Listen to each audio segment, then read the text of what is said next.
Man. Oh, the fuck. Okay, man. God damn it.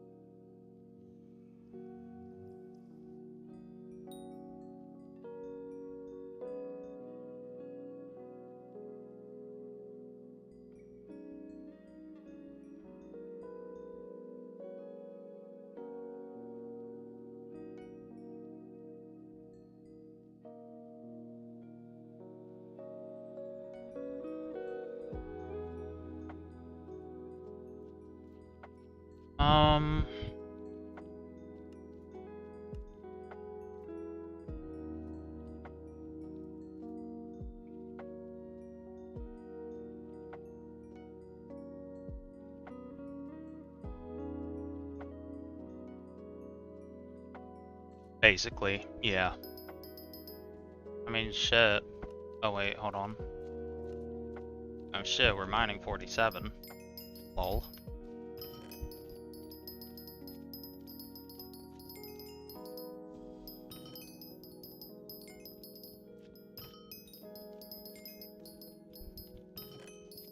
I did some powder mining earlier. Went to go take a nap, which I don't understand why I was tired. You ain't escape this? I quit that bullshit after like 20 minutes.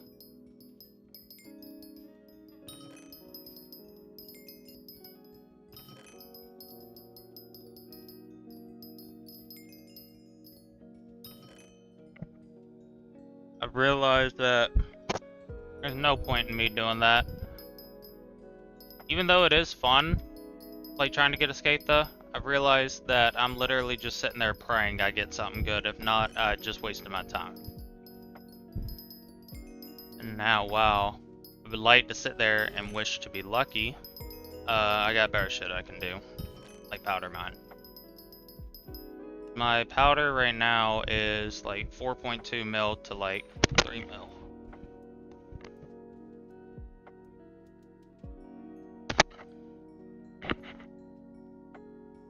I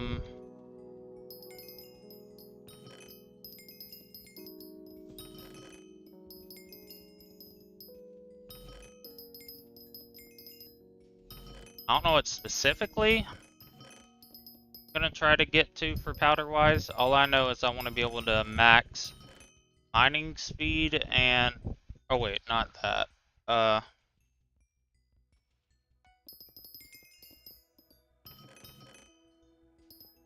Trying to think. Cause what I'm gonna do after this is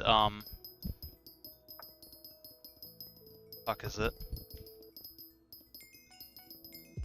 After I'm done with this, I'm gonna go okay, headset.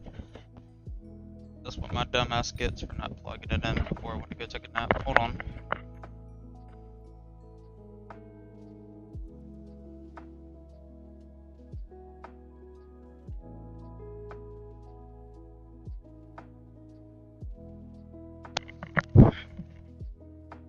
I'm gonna piece by piece like buy shit for every other skill and such like that.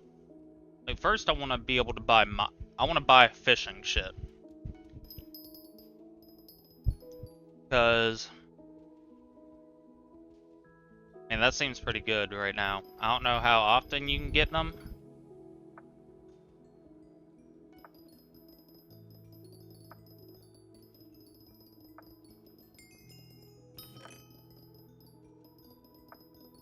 Yeah, what I'm gonna do is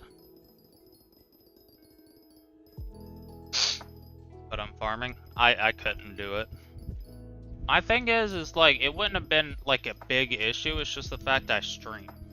That's why I don't like doing garden on stream. Cause literally just me laying there pressing 2 buttons Now, obviously, I'm basically doing the same thing here, but with just like a couple more buttons. But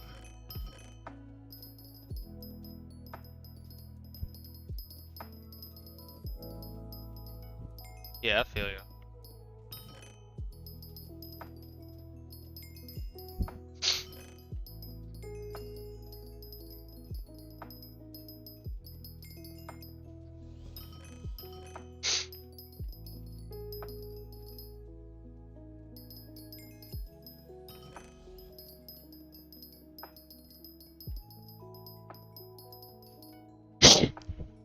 Hold on real quick.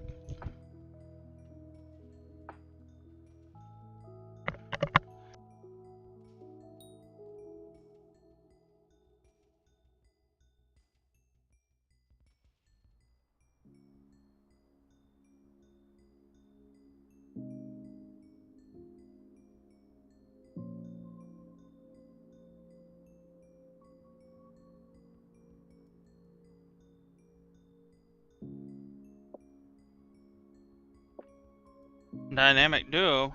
Things here?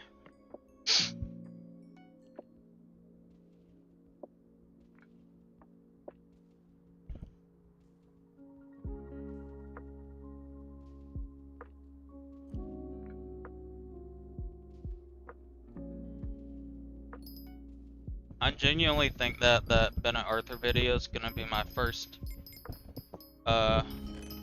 video to hit 10K views. I'm excited. I mean, it's the one that's definitely gotten the most in the first 24 hours. At like 1.8K in 13 hours. People love Bennett Arthur.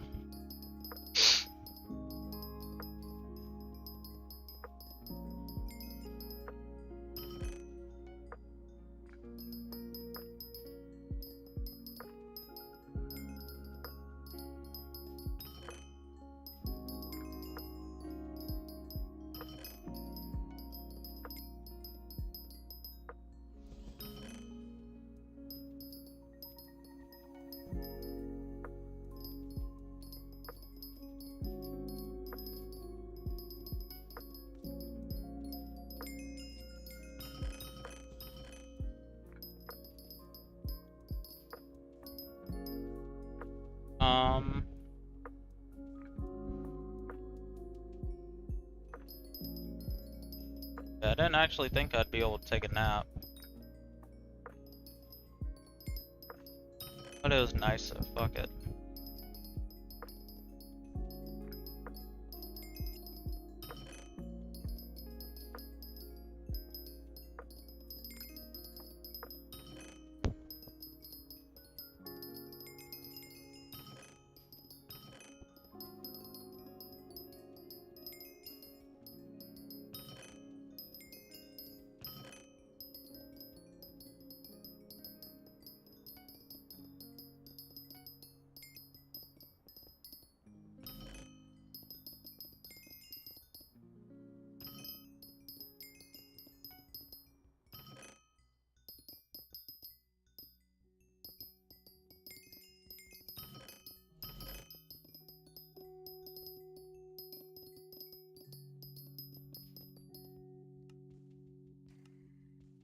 Oh, I tried selling this earlier and got rid of it. I need to sell this again.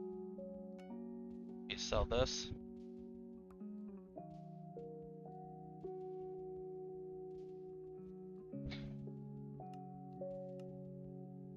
I don't think I can list it. Oh, I can.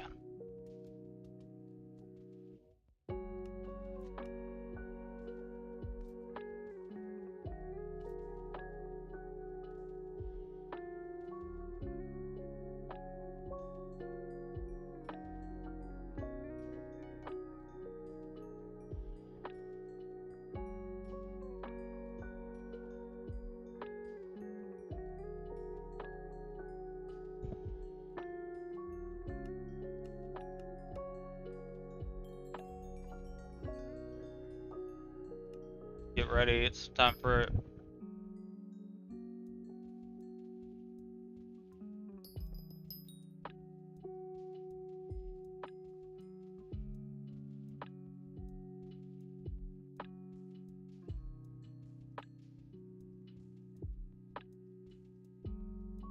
The next one, it shows gonna be 2 times powder. Unless you got a lobby right now. Never mind.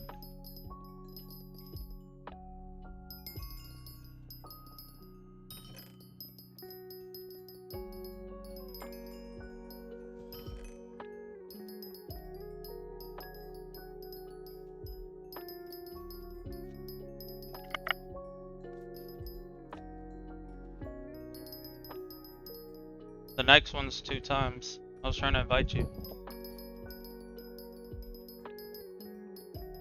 Unless you can try to... You try to find a lobby if it already has it or something. Or something, I don't know. I'll just do this anyway.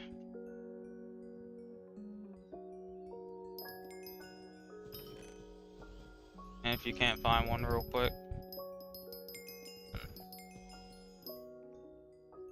Oh, never mind.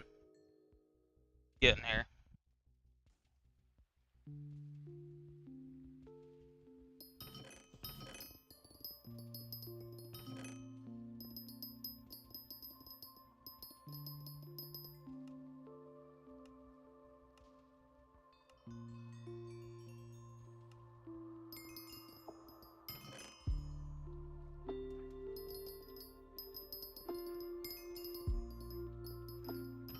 Yeah, I'm not even gonna lie.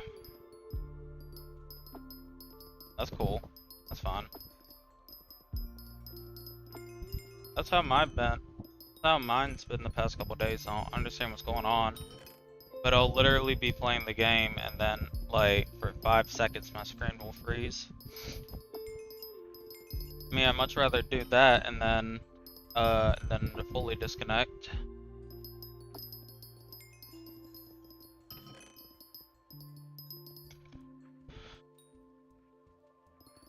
Yeah, but after those 5 double powders in a row, I'm like, I need to go take a break. I didn't even want to think about mining. After I took a nap and got back just now, I'm like, alright, time to go back to whatever.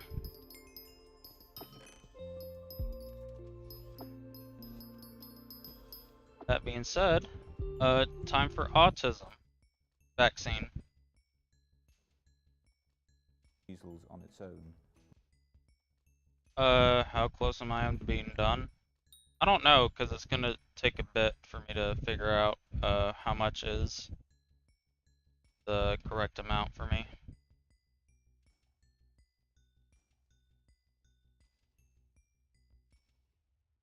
So, after I do that, hold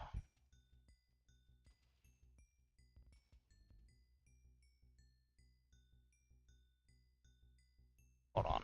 Let me,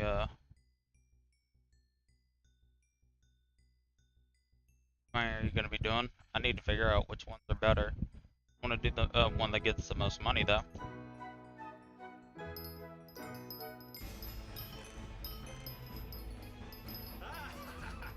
Don't worry, vaccines are perfectly safe. According to me, you might notice a little prick.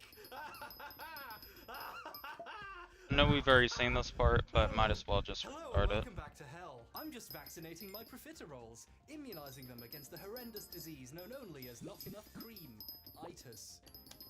Unfortunately, while vaccines are great at stimulating my balls, in humans they've become quite the controversial topic. In the late 90s, an anti-vaccine movement started to pick up steam, claiming that they cause autism. And the movement has plenty of washed-up celebrities flushing it, including what's-his-name, and that one, and some more. Here's 45th President of the United States, Donald Trump, coming out against medicine. He once famously twet, "No more massive injections. Tiny children are not horses." I mean, of course they aren't. Horses aren't even real. But if there's an entire movement of people with documentaries and websites and Facebook pages with thousands and thousands of members, backed by the Former US president, why does everyone else seem to think they're obviously wrong? Has the mainstream medical establishment science cucked a majority of people into thinking they're safe so they can keep making money selling them? The vaccine debate is complex and multi-layered and hasn't been resolved for over 2 decades, So obviously it needs me to come and put an end to it in the space of a single YouTube video, by doing what I'm best at, destroying things with my mouth. Oh,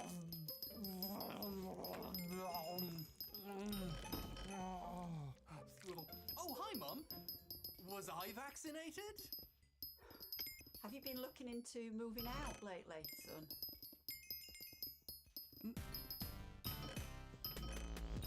Now, the clever clogs among you will know that there was an anti-vaccine movement of sorts in the 1800s when they were first introduced, but that movement died out on its own a long time ago. Of smallpox. The main argument in the modern movement is that they might cause autism. So let's see what, on paper, this claim is supported by. Yes, I just ended a sentence with a preposition, and if that annoyed you, we get it. Your school was expensive. We're all very happy for you. Part 1. The easy version, in case you don't feel like watching this whole fucking video. In 1998, a study came out alleging a link between the MMR vaccine and autism. MMR vaccinates against measles, mumps, and rubella, which saves kids from having to get multiple painful shots and parents from having to know what rubella is. It was published in The Lancet, a very well-known medical journal, which made it seem credible. However, the paper was eventually found guilty of being bad. The science turned out to be bonkers, and multiple other studies on literally millions of children did not show that there was a link. And the paper was eventually retracted by the journal that published it. So retracted that it literally has retracted written all across every page in big red letters. My printer just does black and white, so I've actually got an artist's impression of the real version. So far, that's some pretty shaky ground on the anti-vaccine side. But later, new evidence came out that... Oh, that's it. That's all the evidence. This segment is over now. Part 2. The existential horror of... Wait, that's it? No, seriously. That's all the evidence. There is nothing else even remotely credible. There are some fringe pet theories as to what chemical in the vaccines causes the autism, but since vaccines don't cause autism, they're kind of putting the cart before the squid here. The anti-vax movement had next to no evidence 20 years ago, and now they have even less. But hold on there, Daddy-O. Sure, you can sum up the entire issue in 52 seconds, wow. But really, I don't think that's good enough. Everyone who's anti-vax at this point has probably already heard and isn't convinced by the easy version. I mean, if you're on the fence about vaccines, you're not going to change your mind because someone told you there was a paper once, but it got retracted, no matter how much they pitch shift their voice in post. But what if you did want to change someone's mind on topics like this? The data on this issue is discouraging. Research shows that when someone becomes personally invested in an idea, they can become very closed-minded. Or worse, a YouTuber. Political science professor Brendan Nyhan and his team spent 3 years studying how over 1,700 parents reacted to various different attempts to convince them to vaccinate their children, and found that no matter what they tried, parents who started out against vaccination didn't change their minds. And worse, trying to correct false claims about vaccines actually made some parents more against vaccinating. Nyhan told The New Yorker, "It's depressing. We were definitely depressed." Now, as a fellow fan of logic and reason, I'm also doing great. But in today's particular, shall we say, socioeconomic climate, it's extra pressing that we figure out how to get everyone on the same page with regards to public health. So the purpose of this video isn't just to point out a group that's wrong about something. The real question is, when someone is wrong about something... A lot of people I used to piss off with that. They're like, I ain't getting vaccinated. I would tell them, yeah, I don't want you to get vaccinated either. They're like, what do you mean by that? I'm like, oh no, I just agree. Please don't get vaccinated. I don't know why they got offended by that. Something, not just this, how do you change their mind? Now, personally, I'm not sure how to do that. If it was easy for humans to change their mind about stuff, then this video wouldn't need to exist, would it? But maybe we'll find some answers by exploring what convinced people vaccines might be dangerous in the first place. We should probably begin with that old 1998 study, because, let's be honest, how many people on either side of this discussion have actually read it? People don't read scientific papers. They check out the blogs or videos of people who they already agree with, and they tell them what the science said. And I mean, same. I heard all the other people say the science was bad, and I believed them. And the anti-vax people probably just believed whoever told them it was true. So, to be unbiased about this, let's really start at the beginning. Look at the original paper. That's the wrong page.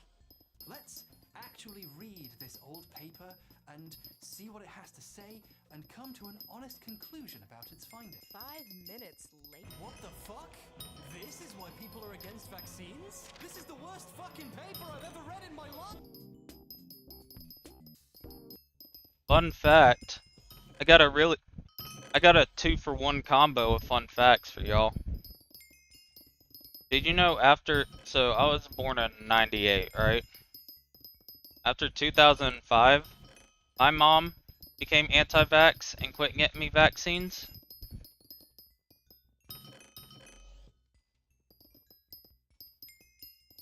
Did you also know my mom works in healthcare?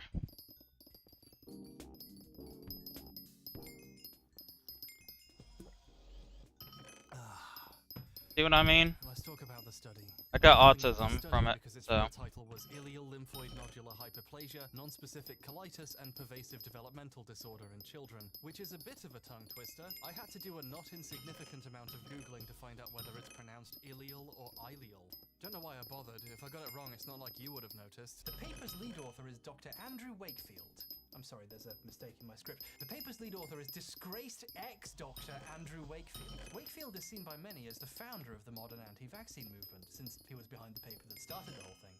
Let's keep an eye on that guy. Oh, fuck it. The smoke machine occasionally goes off on its own for no reason. I can't be bothered to get up. The paper's supposed purpose was to investigate a connection between bowel disorders and developmental issues in children, in particular targeting signs of autism. So, first off, what's a colitis? Right, hold on. Okay, colitis is inflammation of the colon, one of the main symptoms of bowel diseases like Crohn's disease, for example. Colitis. By the way, we're going to use words like bowel, colon, and intestine interchangeably in this video. Don't let it confuse you, they're mostly the same thing. If you're a doctor, pretend you didn't hear that. The paper says non-specific colitis because it's not looking for specific kinds of inflammation. It's looking at whatever inflammation these children happen to have and seeing how they compare, because maybe they're all linked, and maybe they're even linked to the autism. According to Wakefield, he just happened to notice a lot of kids with both autism and bowel disorders, and he launched the study to investigate a possible That is true. I got autism and I'd be shitting. link. But what does all that have to do with vaccines? I mean, surely it must have found something for it to have caused all this controversy.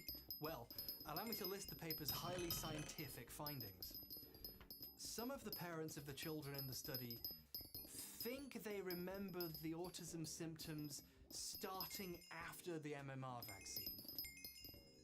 No, really, that's it. Findings. Onset of behavioral symptoms was associated by the parents with measles, mumps, and rubella vaccination. For literally decades, right, I've been hearing about this paper, and I've assumed that there must have been something there, like something to at least explore or discuss or debunk. Everyone lost their fucking minds over it, so surely there's something, and I finally go and read it, and it's just a bunch of fucking parents' opinions. There's just nothing there. I can't fucking believe this. Like, seriously, the disconnect between the attempts at real science and the stuff the parents think they remember is, like, so jarring. Like, next to colonoscopies and biopsies and graphs of urinary excretions, you'll suddenly get sentences like, He received a dose of measles, mumps, and rubella vaccine, the day after which his mother described a striking deterioration in his behavior that she did link with the immunization. a note from your mother isn't science, it's how you get out of PE. I'm sorry, coach, I didn't really have polio. Maybe some home decorating will relax me. I love this poster because I'm smart, and now all my guests will know I'm smart. I have tons of guests. I'm a party animal. I have a charisma of at least 6.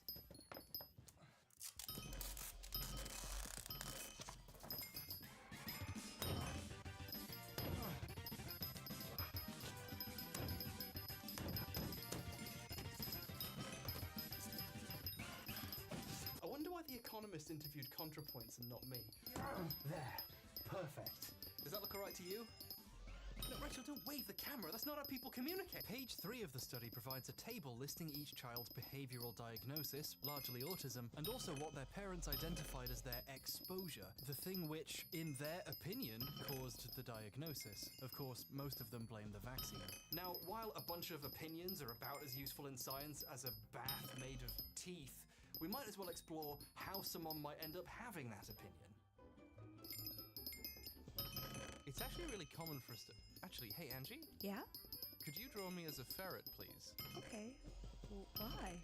I will not explain why. It's actually really common for us to assume two things that happen to us around the same time must be caused by one another. That's how we, as ape people whose fur fell off one day, think about things with our tiny, godless little monkey brains. If you ate some strange new berries and got sick that day, you're basically programmed to connect the two for the sake of your own survival. This is the 1 in 10 times that evolutionary psychology is real. The rest are fake, Malcolm, but these correlations we make in our heads between events aren't necessarily true. It might not have been the berries. It could have been all the budget energy drinks you import from Thailand. You know what? Maybe you can have too much carabao. Another big problem here is how humans relate to spans of time. Just like how under quarantine you might not even notice 4 months passing because nothing happens anymore. If someone coughs on you today and later in the evening you start to feel a bit sick, a lot of people might remember being coughed on and assume that's how they got it. But illnesses can take days or weeks to incubate. Maybe you don't remember the time you got coughed on 2 weeks ago by the guy who was delivering the last crate of energy drinks. Oh, Carabao, why is it so hard to quit you? Win football tickets? I can't wait to be in a crowd of people again.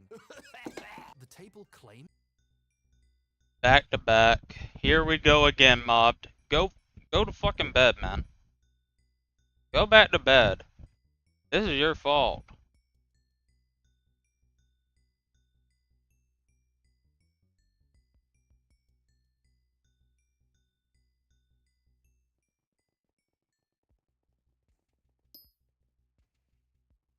Hello?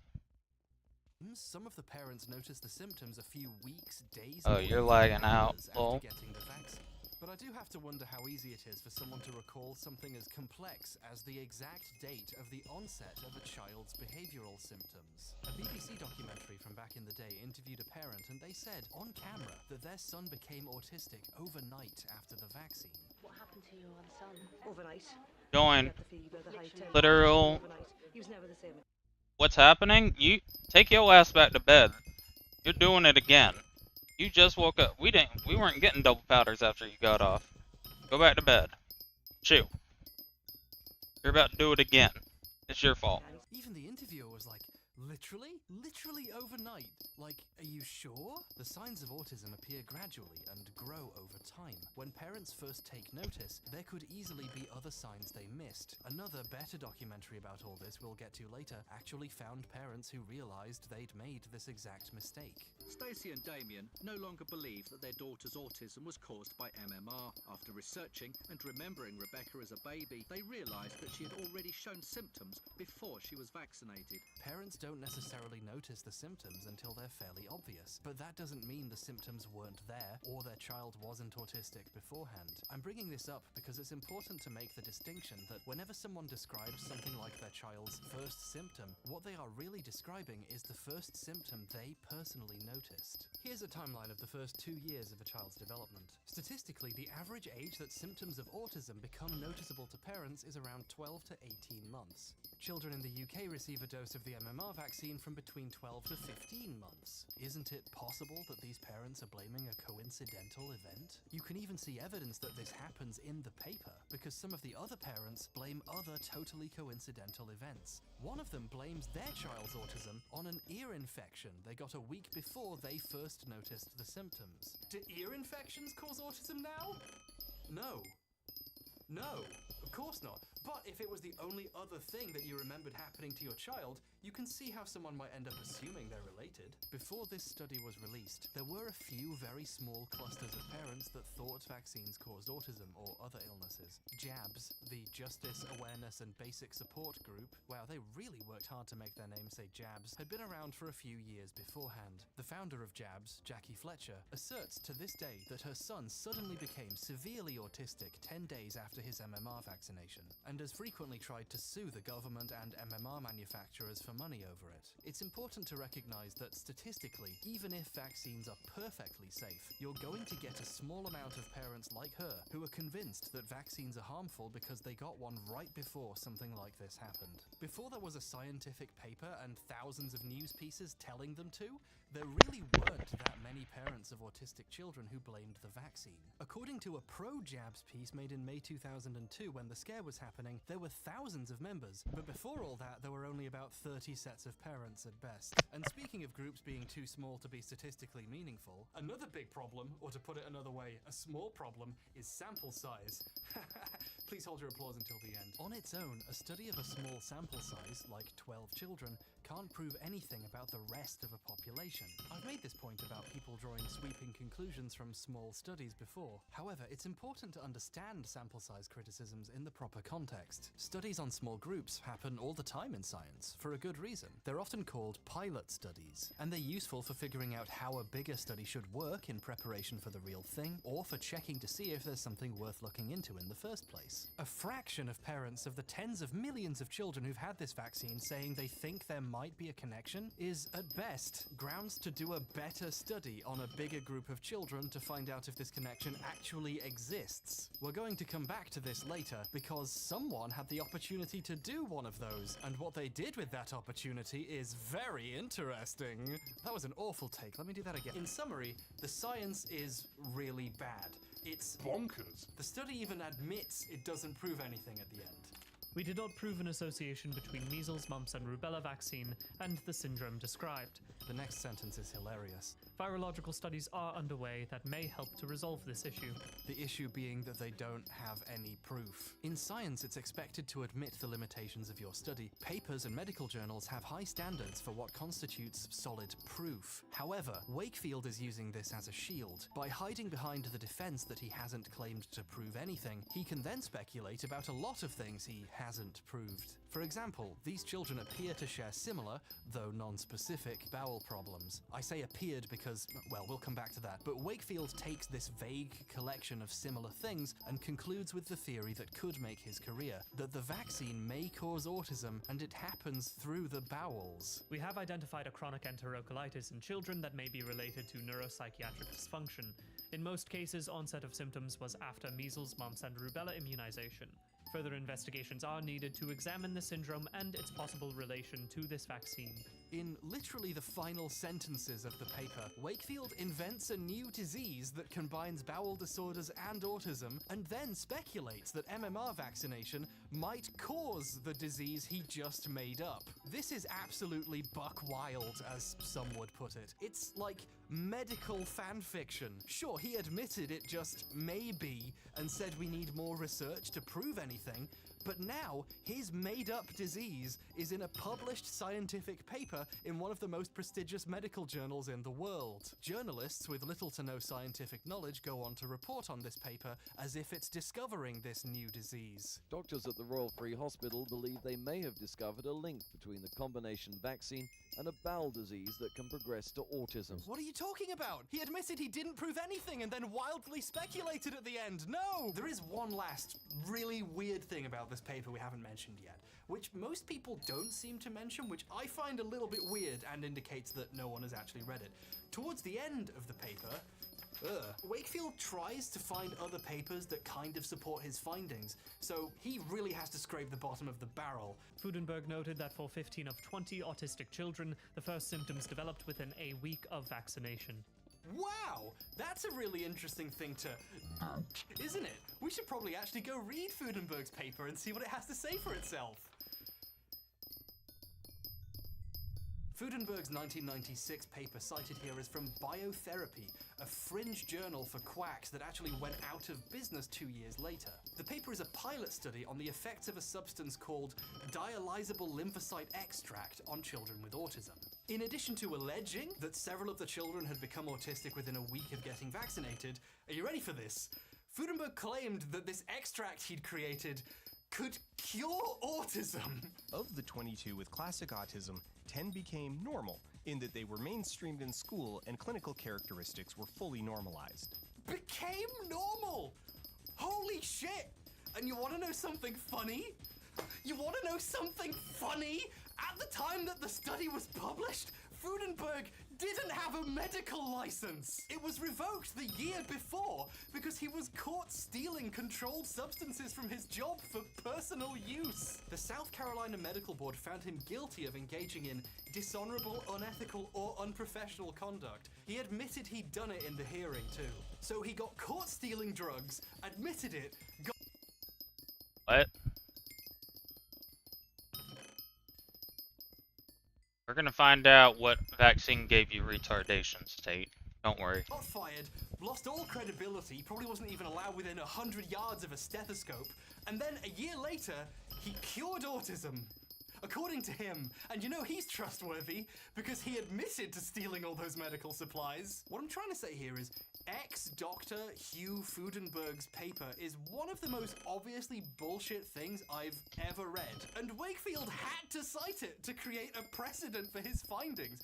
This is the best he could get. You can see why it's a bit weird no one brings this up, right? In scientific circles, everyone who read Wakefield's paper, or worse, bothered to check the sources it cited, had, you know, a few minor concerns. It was so concerning that The Lancet published in the same issue a response to the paper. Vaccine adverse events, causal or coincidental. It points out numerous problems, some of which we've discussed here already, and has some words to say about fear-mongering about vaccines like this. Vaccine safety concerns, such as that reported by Wakefield and colleagues, may snowball into societal tragedies when the media and the public confuse association with causality and shun immunization. This would be tragic because passion would then conquer reason and the facts again in the UK. This commentary would probably have seemed darkly apocalyptic at the time, but in retrospect, it was a shockingly accurate prediction. Like, they knew! They fucking warned us! So even before the paper was in the public eye, other doctors and scientists were looking at it and saying, "This ain't it, Chief." Is that still a current reference? I've aged 10 years in the last 2 weeks. Time is meaningless. But despite a lot of obvious concerns and clear weaknesses, Wakefield published the study anyway. And then, and this is weird, he immediately held a press conference about it. This isn't something that anyone normally does in science, especially not after publishing a 5-page study that admits it didn't prove anything. The paper was so small and its findings so insignificant that it barely even qualifies as a paper. In fact, it was published in The Lancet as an early report. See? In the top left corner? Zoom in on it. It's there. You've got to be quicker on the draw than that. Holding a press conference for this is something you do if you want attention for your controversial paper, not if you're trying to do science. And here's where the whole thing really started. During the press conference, Wakefield pretended his study had discovered a risk so earth-shaking that the government should stop using the MMR vaccine and replace it with measles, mumps and rubella vaccines given separately. One more case of this is too many. We put children at no greater risk if we dissociate those vaccines into 3, but we may be averting the possibility of this problem. This is the moment that changed everything. Wakefield told a room full of reporters that based on his study, he felt the MMR vaccine could be putting millions of children at risk. The mainstream media were in love with the notion that the paper had found something, so they ran with it. All the way into hell. Give me that. The paper was bad, sure, but mass movements against vaccines don't start because of the release of a paper. Like we discussed, people don't read papers. I didn't read it for like 20 years. And you know who else didn't read it? Every journalist who reported on it. But when a doctor publicly says the government is putting millions of children at risk with a vaccine rolled out nationwide, even if his paper's a load of old shit, you gotta report on that. The possibility was too tantalizing to ignore. It's really hard to get across how unavoidable the issue was. If you even glanced at a TV or a newspaper in the mid-2000s, it was MMR might cause autism, or it was Princess Diana is still dead. Measles kills thousands of people every year. But today, questions about the vaccine. Vaccination could be linked to a new side effect, a combination of bowel disease and autism. Hundreds of articles, news pieces, and documentaries were made about the potential significance of this study. They rarely show or discuss the contents of the paper itself, but the doctor behind it came out against MMR. There's a potential link. There's a potential link, everybody! Panic! And you know what happens when every news resource is screaming about the potential risks of a vaccine? You make millions of people terrified to vaccinate their children. I was growing up during the MMR scare, and the main thing I remember from the TV news at that time was big shots of pointy needles and Children screaming as they get given an injection and ominous voiceovers saying, oh, these vaccines might be dangerous. It's almost like TV deliberately scares people for ratings because that's how this works. That's the entire point. If you want to know why thousands of parents think MMR gave their children autism, it's not because they came to that conclusion on their own. We've seen how, before all of this reporting happened, only a teeny tiny minority of parents made the connection between autism and the vaccine. They could only find 7 parents of autistic children who blamed MMR in the original study even. The only thing that changed was how many news outlets were telling everyone the vaccine might cause it. After years of the media telling them it could have been the jab, some parents started to believe it. His symptoms started to appear when he was 2, soon after he had his MMR. This is the age at which autism usually develops, but his parents don't believe it's coincidence. His parents didn't believe it was a coincidence because every news resource was telling them it might have something to do with the vaccine. And trusting that the media had done the work and knew what they were talking about, they believed what they were being told. The end result of publications and broadcasts like this was a lot of concerned parents, a lot of unvaccinated children, and a whole lot of new cases of measles. With inoculation rates falling to dangerous levels. In Ireland, the debate over MMR has been fueled still further by a measles outbreak which killed 3 children. Whatever the official evidence, which rejected a link between MMR and autism, fewer parents were prepared to take a risk. I wonder why that might be. Could it be because every time you turned on the television there's footage of a screaming child with a needle in its arm? Once literally every other doctor had come out saying, look, there's no proof, please stop doing this, a lot of journalists got really defensive suddenly and started putting out pieces like, no, I will not stop reporting scaremongering bullshit. Wait, the same journalist wrote both of these. She just spent like 6 months of her career complaining about people criticizing her. Amazing. So, what was Andrew Wakefield doing during all this? Well, he was getting interviewed non-stop and having clips played in almost all of these news pieces. He was like a celebrity, especially to the growing list of parents newly convinced by the media's reporting that he'd discovered why their children had autism. For a couple of years, Andrew Wakefield was the sort of guy who you filmed in slow motion and black and white. Holy shit. Wakefield used his time in the spotlight to spread even more doubt about MMR and continue to repeat the recommendation that parents get separate vaccines instead. At the press conference, in interviews in the aftermath, and 4 whole times on a 23-minute videotape he sent to journalists, he claims he thinks separate vaccines will avoid the risk of autism. Andrew Wakefield says he appealed to the chief medical officer more than 6 months ago to give worried parents the option of the single vaccine. My recommendation has been that children should continue to be vaccinated, but to separate the vaccines, there is sufficient anxiety in my own mind over the safety, the long-term safety of the polyvalent, that is the MMR vaccination in combination, that I think that it should be suspended in favour of the single vaccines. There is sufficient anxiety in my own mind that it would be sensible to divide them into separate doses. There is sufficient anxiety that the parents must have a choice of how they protect their children. It's really kind of interesting that while the modern anti-vaccine movement insists that all vaccines are dangerous in some way, the guy who started the fear and anxiety that led to this was pro-vaccine. We advocate vaccination. This is not anti-vaccine in any way. He was really specific about the fact that he thought parents should keep vaccinating, just that they should use alternatives to MMR. The single vaccines are likely in this context to be safer. Remember that disease he speculated about at the end of his paper? That there might be some kind of bowel disorder caused by MMR that then leads to autism? This came up in the media a lot as well. Could the MMR jab be causing a strange new kind of bowel disease that was turning the children autistic? Measles, mumps and rubella given together.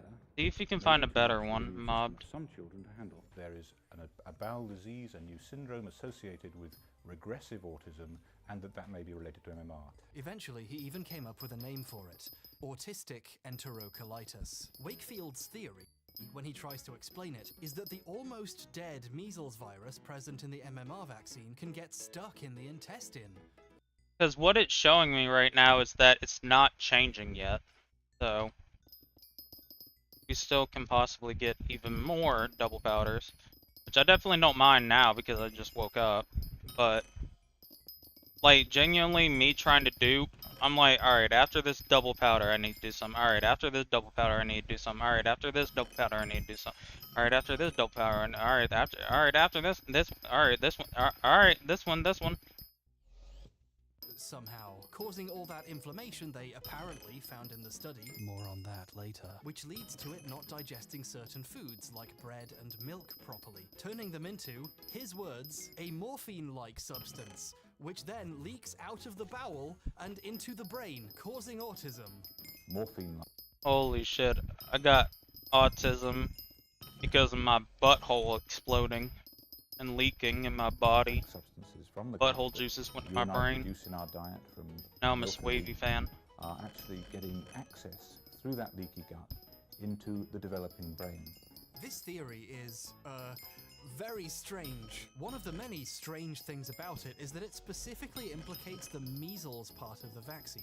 If measles, when it's in a vaccine, can cause a syndrome that leads to autism, how could you possibly be so certain that the separate vaccine for measles would be safe? The risk of this particular syndrome developing is related to the combined vaccine, the MMR, rather than the single vaccines.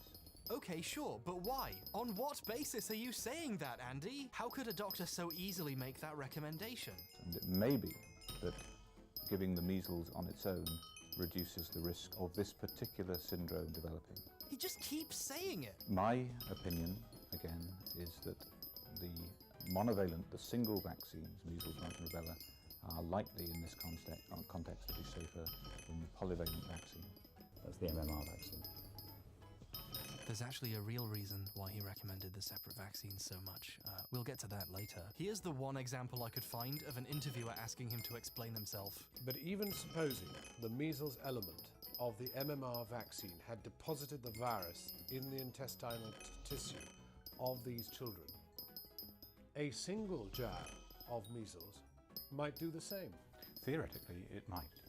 But you're advocating a jab, single jabs instead of MMR? I said theoretically. Oh, only theoretically. Well, that's fine then. What a great scientist. But if you say it may do, Oh god, I want the how one can you next. advocate a So single jab tragic. of measles, even if there's only a theoretical possibility that it might damage a child? While that question mark exists, at the very least, parents deserve a choice of how they protect their children against these infections, whether it be with the MMR vaccine or whether it is with the single vaccine. He always finds a way to pivot back to how, in the midst of all of these questions and concerns, which he started, parents should at least have the option of a separate vaccine. Honestly, you'd think he was some kind of salesman for alternative vaccines. Autistic enterocolitis is not, and has never been accepted as real by gastroenterology, the field specializing in the stomach and intestines. But an ordinary person, or worse, a journalist, might not understand it enough to know that it doesn't make sense. So, of course, it got reported as an interesting new idea. It was a bold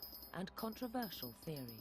That's an interesting choice of words. This piece by that really defensive lady, Melanie Phillips, one of the most well-paid journalists in Britain at the time, is still continuing to spread it in this very article about being criticised for spreading it. She calls it a unique gut-brain disease. When you imagine a new disease, of course it's gonna sound unique, Melanie. No red flags popping up around the fact that no disease has ever functioned like this before? No? Fucking hell! This completely unproved, unique, bold and controversial theory was irresistible to Phillips, a Bigot of the Year award-winning writer famous for also denying climate change, calling Obama an Islamist, describing a group of liberal Jews as Jews for genocide, and opposing both Irish independence and gay rights, which she dismissed as an attack on the traditional family by cultural Marxism. It's not shocking that Phillips was wrong about MMR.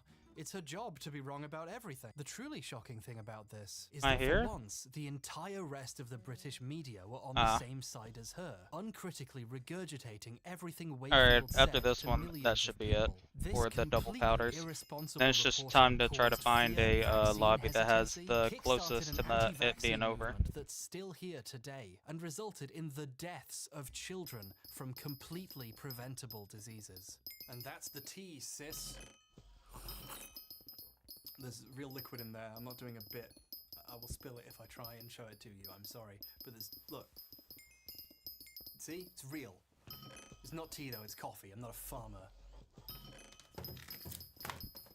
Perhaps the only thing more frustrating Why is than that? seeing the media do everything it can to push pseudoscience was how everyone actually addressed the topic of autism. Autism is a complex condition we still don't fully understand, with many variations in symptoms and severity. But the media never mentioned that. They deliberately went looking for the most severe and extreme cases they could find, and then filmed them to exploit for television. Children who couldn't communicate verbally or had severe physical disabilities as well. The intent to make the MMR question as serious as possible resulted in an almost pornographic obsession with suffering children. They went out of their way to portray autism as a horrific tragedy that it's worth risking a disease to avoid. And yeah, measles is a disease. Like, it kills people, it can cause incredibly severe complications that are with people for life. We as a society are no longer really aware of just how dangerous measles can be because we don't see all those complications as much because of vaccinations. Measles, mumps, and rubella are legitimately dangerous and potentially life-threatening diseases, and it says a lot about how we think about neurodivergence that it's worth risking that to avoid being autistic to some people. Hell, I was...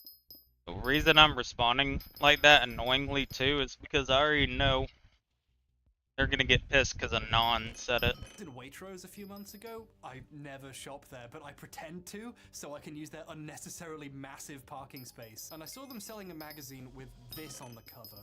Reignite your child's brain with alternative treatments. What they mean there is alternatives to treatment. This is not how a healthy society discusses its people. Autistic people have to navigate a world that refuses to accommodate them in the slightest, to the point they're regularly confronted with the idea other people think their brain has gone out. Come on, get it together, Waitrose. You're the upmarket, upper class, rich people supermarket. You're supposed to be the smartest. What's going on there? The only thing that needs igniting here is your fucking shops. Did we get clearance to say that? Okay, that was a joke. While the MMR scare was at its height, the entire media landscape was a unified front in saying, wrongly, that autism is the worst fate imaginable for a child, and much worse than dying of measles. So, a lot of kids didn't get vaccinated. Then again, it wasn't all bad. Some parents just vaccinated their children for measles, mumps, and rubella separately. Which, by the way, was pretty expensive. But they don't want their child to have MMR. They'd rather pay for single vaccines at £60 a shot. 60 quid? By jolly, governor! Imagine millions of parents wanting an expensive alternative vaccine because all of a sudden a study had come out saying that the regular one might cause autism, and a prominent scientist was cautioning against it. He'd urged the government to split MMR into separate vaccines. Giving the measles on its own reduces the risk of this particular syndrome developing. Why, whoever was producing and selling the alternative vaccine would be in for a fucking gold mine, wouldn't they? They'd make an absolute fortune! Here's a funny thing about that. Part 4. Andrew Wakefield is a lying con man who wanted your money. Oh, sorry, that puts me at risk of libel, doesn't it? Hold on, let's revise that. Part 4. In my opinion, Andrew Wakefield is a lying con man who wanted your money. So, we have Wakefield's paper, and the implication that MMR might cause autism in there, and you have Wakefield saying... What up, Shahar? You and I can both agree Shut up, Leah. that there might be a conflict of interest there if Wakefield was selling an alternative vaccine, right? We can all agree that would be fucked up, wouldn't it? Here's Wakefield's patent on an alternative measles vaccine. This little piece of shit was filed 6 months before the study was released. So, what's going on there, Andy? Something you want to tell us, buddy?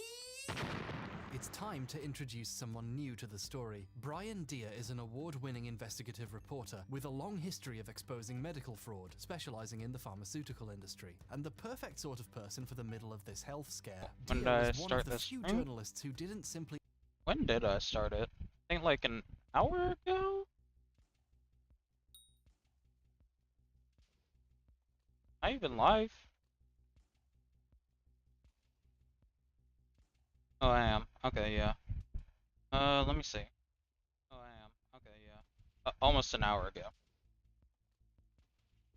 I streamed like 6 or 7 hours earlier, but then I had to go take a break because we got literally, don't sell prehistoric eggs. I will absolutely sell them. But prehistoric eggs.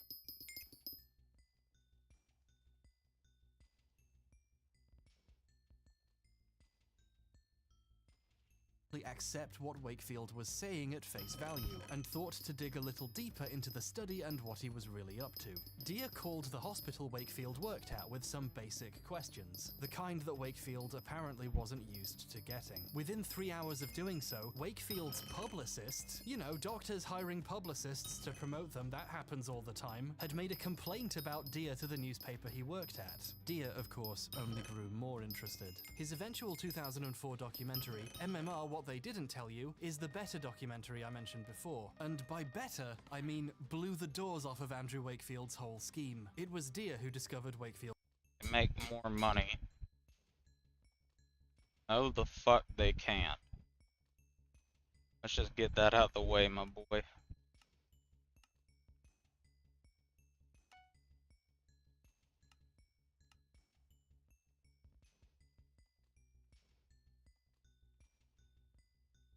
Oh, you can't even do this unless you VIP? Cool.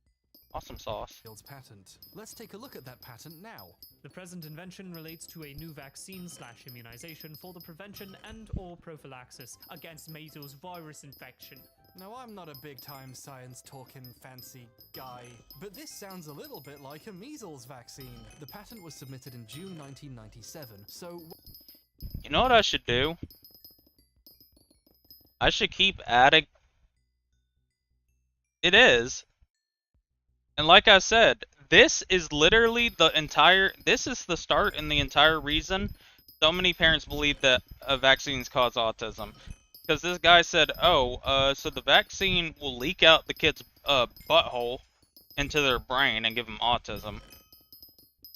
The funniest part is, like, dog, why they act like autism's the end of the world?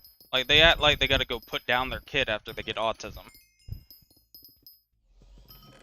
That's the part that's crazy to me. It's like, dog, you know it's fine. Like, yeah, it might be a little more difficult taking care of them, but... Now, it might be fucked up for me to say, but if they... Maybe if they said, oh, vaccines cause a kid get Down syndrome, maybe that's more concerning. But that's probably what happened, is because everybody was ignorant back then, so they probably just lumped autistic people and people with Down syndrome in the same category. So. Wakefield had done most of the study and then rushed to patent a method of making a competing vaccine he could sell later. And guess what? If you look closely at the patent, you can see a familiar name on there next to Wakefield's. Remember Hugh Fudenberg? The quack who thought he could cure autism after having his medical license revoked? His name is also on the patent! He's credited as I don't know how much I make an hour. Hold on. Fudenberg's company, the very real and legitimate sounding Neuroimmunotherapeutics Research Foundation, is listed on the patent along with a business address. In the documentary where he revealed the existence of this patent, Brian Deere went to that address to try to find Fudenberg and discovered the company had already shut down and the building had become a real estate agency. Looking that address up now, it appears to be a hairdresser's. Doesn't look like one of America's premier research foundations. When he did find him, Deere asked Fudenberg about the whole thought he could cure autism thing, and, well, I... Do you believe that autism can be cured? Yes. Cured? Yes. It's cheap, it's oral, no injections. 1 pill a day, every other day for 3 to 6 months. And where does that come from? From my bone marrow. From your own personal bone marrow? Yeah. I mean, that seems extraordinary. Excuse me? Yo, shout out to South Carolina, baby. He's from South Carolina. That's how we do it, baby. You know how we do it over here. Just to quickly remind you, this man is the co-inventor of Wakefield's alternative vaccine. You know what? You got me. Vaccines might be dangerous. And just in case it wasn't extremely obvious what a hasty fucking scam Wakefield and his one friend who agreed with him were putting together, Fudenberg's name is spelled wrong on the patent. The other inventor of this vaccine besides Andrew Jeremy Wakefield is one Hugh Fundenberg. Nice one, Jeremy. By 1999, Wakefield was the director of... Well, yeah, obviously. But then as well, I'm gonna be real, you gotta think and not be dumb. And be like, huh, okay. So, I thought about it. Why would now, out of everything, the entire world, why would now my kid be getting autism? Like I said, it's just, I get it in a sense, but the parents that believed it should have never had kids. Be real. Several medical businesses, I mean, they basically didn't have them for long. Let's just be real. They died, probably. Specifics Biotechnologies Limited and Carmel Healthcare Limited, named after his wife at the time. She later divorced him. He started shopping these companies around for investors based on the very convenient patent he'd got right before the health scare he caused. But in addition to the vaccine, Wakefield had another product in mind. If autistic enterocolitis turned out to be real, big if there, I know, that would mean there would be a completely new market in the form of testing for this new disease. Wakefield planned on producing and selling diagnostic kits meant to test for autistic enterocolitis. A private and confidential prospectus for potential investors acquired by Brian Deere claimed, "It is estimated that the initial market for the diagnostic will be litigation-driven testing of patients with AE, autistic enterocolitis, from both the UK and the USA." Describing the target audiences as parent groups and lawyers representing affected individuals and major pharmaceutical companies. These prospectuses also calculated how much these businesses would be worth. It is estimated that by year 3, income from this testing could be about £3,300,000, rising to about £28 million. Adjusting for inflation, that upper estimate is about $72 million. If you think that's bad, years earlier he estimated a much larger number to the for-profit branch of the Royal Free Medical School. £72.5 million per year, almost $200 million in today's money. In an Inventor School investor meeting document that Deere obtained, Wakefield teased they could charge premium prices for the technology he intended to develop. Wakefield also became director of a third business, Unigenetics Limited, in the Irish Republic. Wakefield applied for and was successfully given £800,000, more than $2 million today, in government funding to begin developing the test. And this is all on top of how much money Wakefield would get if he managed to get the funding to manufacture his alternative vaccine. Companies like Axcan Pharma in Canada were paying to fly him out to discuss his business plans. According to Brian Deere, he was also negotiating a consultancy with Johnson & Johnson and developing connections with both Merck and SmithKline Beecham. This guy was sure he was going to be rolling in money. I wonder if this might point to a financial incentive to discredit MMR.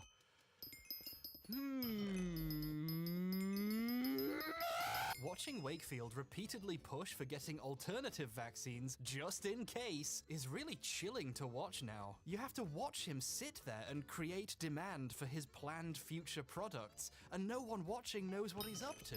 They think he's a doctor, just asking questions about MMR. No wonder he wasn't anti-vaccine, he wanted you to buy his. That said, there were a few roadblocks to the success of these businesses. The first is that autistic enterocolitis is a fake disease he just made up, which means it's very hard to invent a test for it. In Ireland, at Unigenetics, Wakefield brought in a colleague, John O'Leary, to try to get the testing kits to work. O'Leary claimed his test could find... Is that not the guy from The Office? Or is that Kevin wait, that's Kevin O'Leary. Oh, they look the same and have the same last name.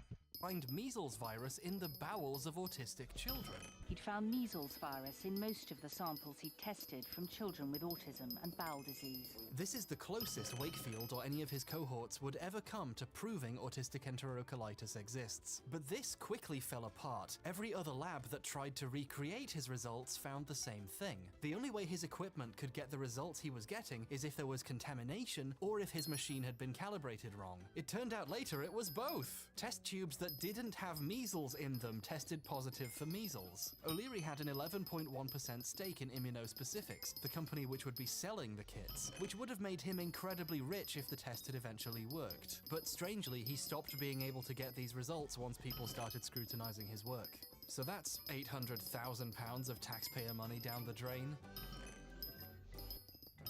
The second problem was that potential investors who looked into his alternative vaccine even slightly would notice that the guy who co-invented it was a doctor who had just been fired and thought he could cure autism using his fucking bone marrow! So I guess what I'm saying is there was a slight delay in finding people willing to fund it. Finally, as Wakefield tried to launch his businesses, there was a critical shake-up at the hospital he was working at. While many of the Royal Free Hospital's higher-ups were fans of Wakefield's controversial paper and the attention it brought to the hospital and medical school, and some of them were even involved directly with his new businesses, in late 1999, the school got a new head of medicine, named Mark Pepys. Pepys was a specialist in fields close to what Wakefield was speculating about in his papers, and like most scientists who knew anything about the subject, could tell something was up. Wakefield was sent a letter voicing concerns about the scientifically unjustified basis of the work the companies were doing, along with the incredibly obvious conflicts of interest happening here.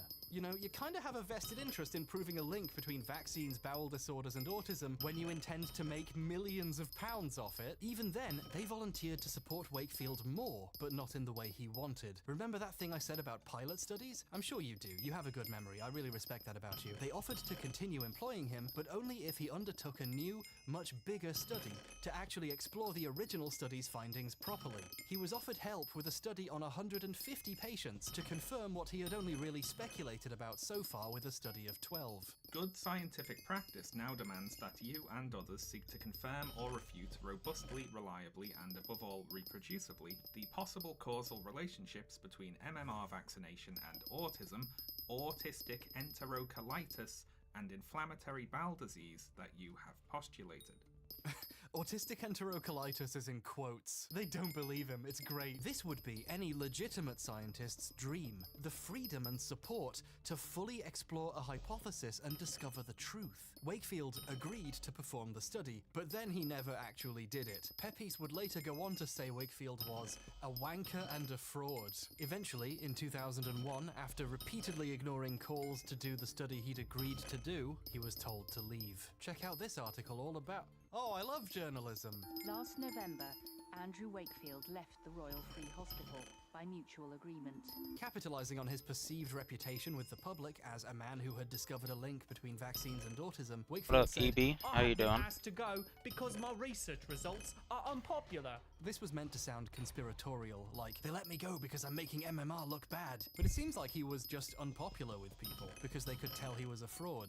And a wanker. At this point, Wakefield's career as far as real medicine was concerned was over, and his businesses failed to get off the ground because he no longer had any legitimacy left. What pharmaceutical company or other investor is going to give money to a doctor who just got fired for refusing to prove the thing he's trying to get funding for even exists? In 2003, Dia's investigation was in full swing and beginning to uncover all of this. He also made a really interesting discovery about something that took place during the original study. You know that whole autistic enterocolitis thing? Both his theories about MMR's danger and his new businesses making testing kits for the disease rested on being able to find the measles virus in the intestines of children with autism. The question we've been asking is measles virus present in the intestine of these children? The BBC documentary covered this search extensively, with Wakefield saying in an interview that proving it was there would require finding the RNA of the virus in tissue samples. The gold standard now is to find the gene of the virus in there.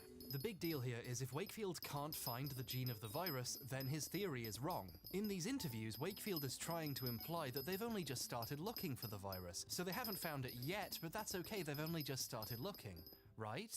This turned out to be a lie. Dia discovered that Wakefield had already looked for it, and it's not there. Dr. Nick Chadwick worked on Wakefield's paper and was a specialist on methods of finding measles RNA in tissue samples. Wakefield actually helped co-author some of his work. So of course, Wakefield had Chadwick look for measles RNA in the tissue samples taken from the children in the study. These were the children Wakefield was sure must have measles somewhere in their guts, since he was blaming their autism on it. However, when he looked, he never found any measles whatsoever. Did you find measles virus in those children?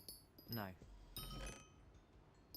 No single case did I find any measles virus in those children. This means that If my doctor don't look like him, I don't want it. Wakefield already knew, before he even published the paper, that measles couldn't be found in the guts of autistic children. Dr. Wakefield's theory was that it was measles virus itself that was responsible for a bowel disease and then leading on to some kinds of autism, and you found no measles virus. That's correct.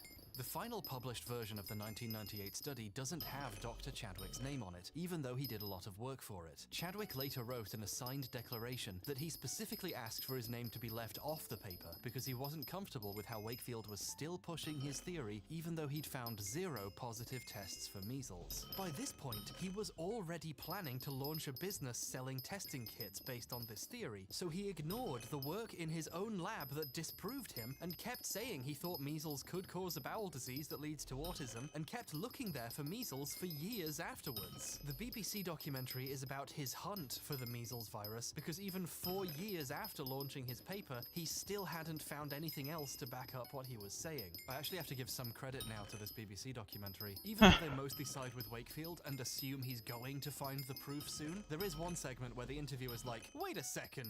Shouldn't you have proved it before you said it? As I say, proof maybe 10, 15 years away in terms of definitive scientific proof. So shouldn't you have waited? No. Obviously, after discovering all this, Brian Deere had even more questions for Wakefield, which Wakefield was continuing to avoid. I've been trying now to speak with him for a year. We even wrote, but he didn't reply. Deere eventually just went to an autism conference Wakefield was speaking at. After his presentation, Deere approached him with questions. Dr. Wakefield, I'm sorry to interrupt. Brian Deere, Channel 4 Television. Could I talk to you about your research, sir, and your commercial ambitions? There's something kind of cathartic about just how guilty Wakefield acts here. Like, he's happily hanging around after his talk, casually answering questions from concerned parents and other reporters, and then, the instant he recognizes Brian Deere, the guy he's been actively avoiding for over a year, he turns and leaves the room as fast as he can. Wakefield's only defense against his clear financial incentive to discredit MMR is to run away and hope you leave him alone. And since Deere clearly wasn't doing that, Wakefield decided to escalate. A few months after this footage of him heroically running away like a baby from Basic Inquiry was broadcast, Wacky Andy filed a defamation lawsuit against Channel 4, who produced the documentary, the Sunday Times, who published some of Deere's reporting, and, additionally, he sued Brian Deere's personal website, briandeere.com. Can you imagine being that petty? In 2004, 10 of the paper's original 13 authors came forward to publicly retract the interpretation section of the paper. Half a decade after its publication, a vast majority of the people who worked with Wakefield on his paper have gone on record to say they think his conclusions are bollocks. At this point, Wakefield's study's coffin has fallen through the floor from the sheer weight of all the nails that have been hammered in it. So, that's the foundational study of the anti-vaccine movement. A hack frauds bullshit paper claiming that a handful of parents know better than all doctors, so he could sell an alternative competing vaccine that he'd patented, which he thought he was going to make millions selling. The evidence against the movement can't get much worse than that, can it? That was a joke. Part 5, it gets much worse. Brian Deere didn't stop there. Wakefield was trying to sue him to get him to stop digging. And guess what? One of the first rules of investigative reporting is that if they try and sue you for finding things out, you're probably onto something. I mean, he brought me into the story by virtue of the fact that years ago he sued me.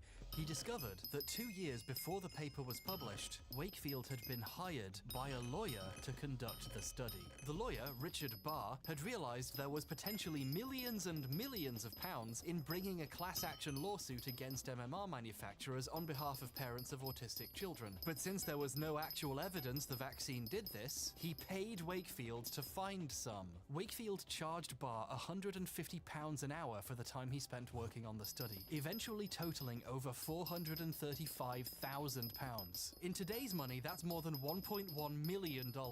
This was more than 8 times his yearly salary at his job at the hospital. 6 months before The Lancet published the study, Barr sent Wakefield a letter saying, and I quote, actually I got Sean to say it, I have mentioned to you before that the prime objective is to produce unassailable evidence in court so as to convince a court that these vaccines are dangerous.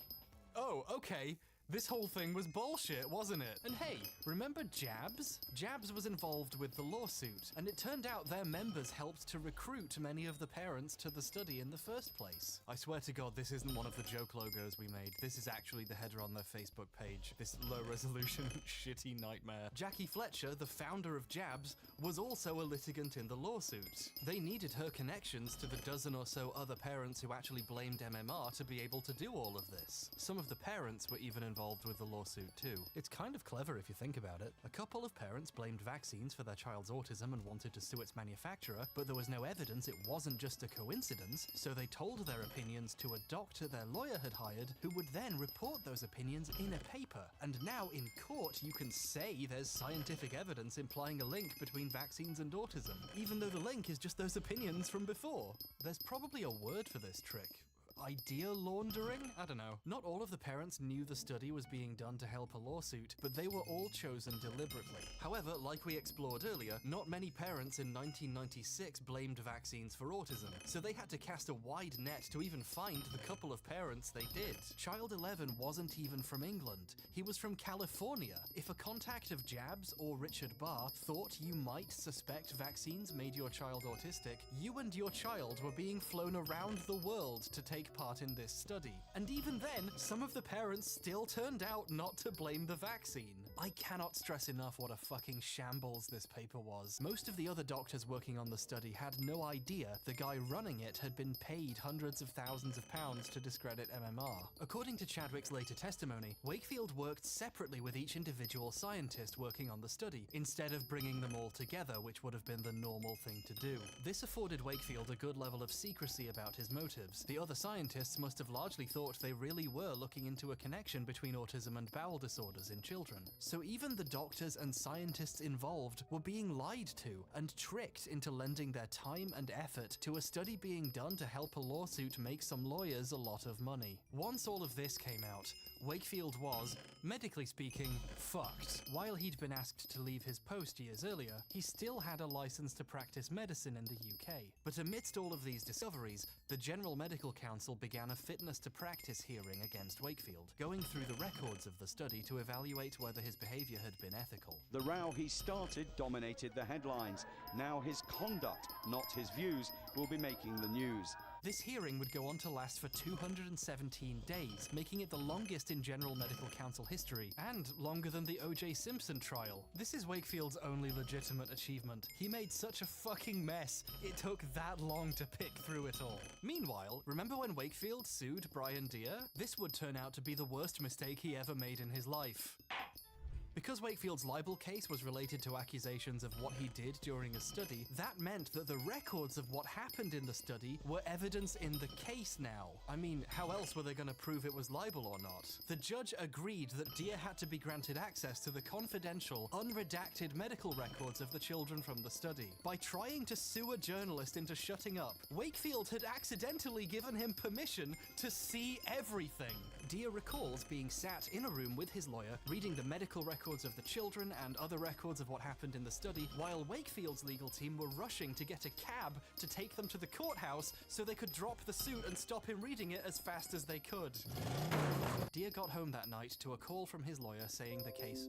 New firmware available. Thanks, Windows. Deere got home that night to a call from his lawyer telling him the case was over. And as a fun bonus, because of how lawsuits work in the UK, Wakefield had to pay Deere's legal costs. The check for which Deere keeps proudly displayed on his website. But Deere wasn't done yet. Wakefield had just dropped a lawsuit to stop him finding things out. But in the context of that lawsuit, a great deal of information was disclosed to me by Wakefield's lawyers, and it was quite clear I had to continue. Deere continued his research and also attended many of the GMC's hearings about Wakefield's conduct, which discussed many of the same records he just dropped a lawsuit to hide. And based on all of this, he put the pieces together and figured out exactly what happened during the study. The result of his work is an absolutely incredible series of articles first published in the British Medical Journal.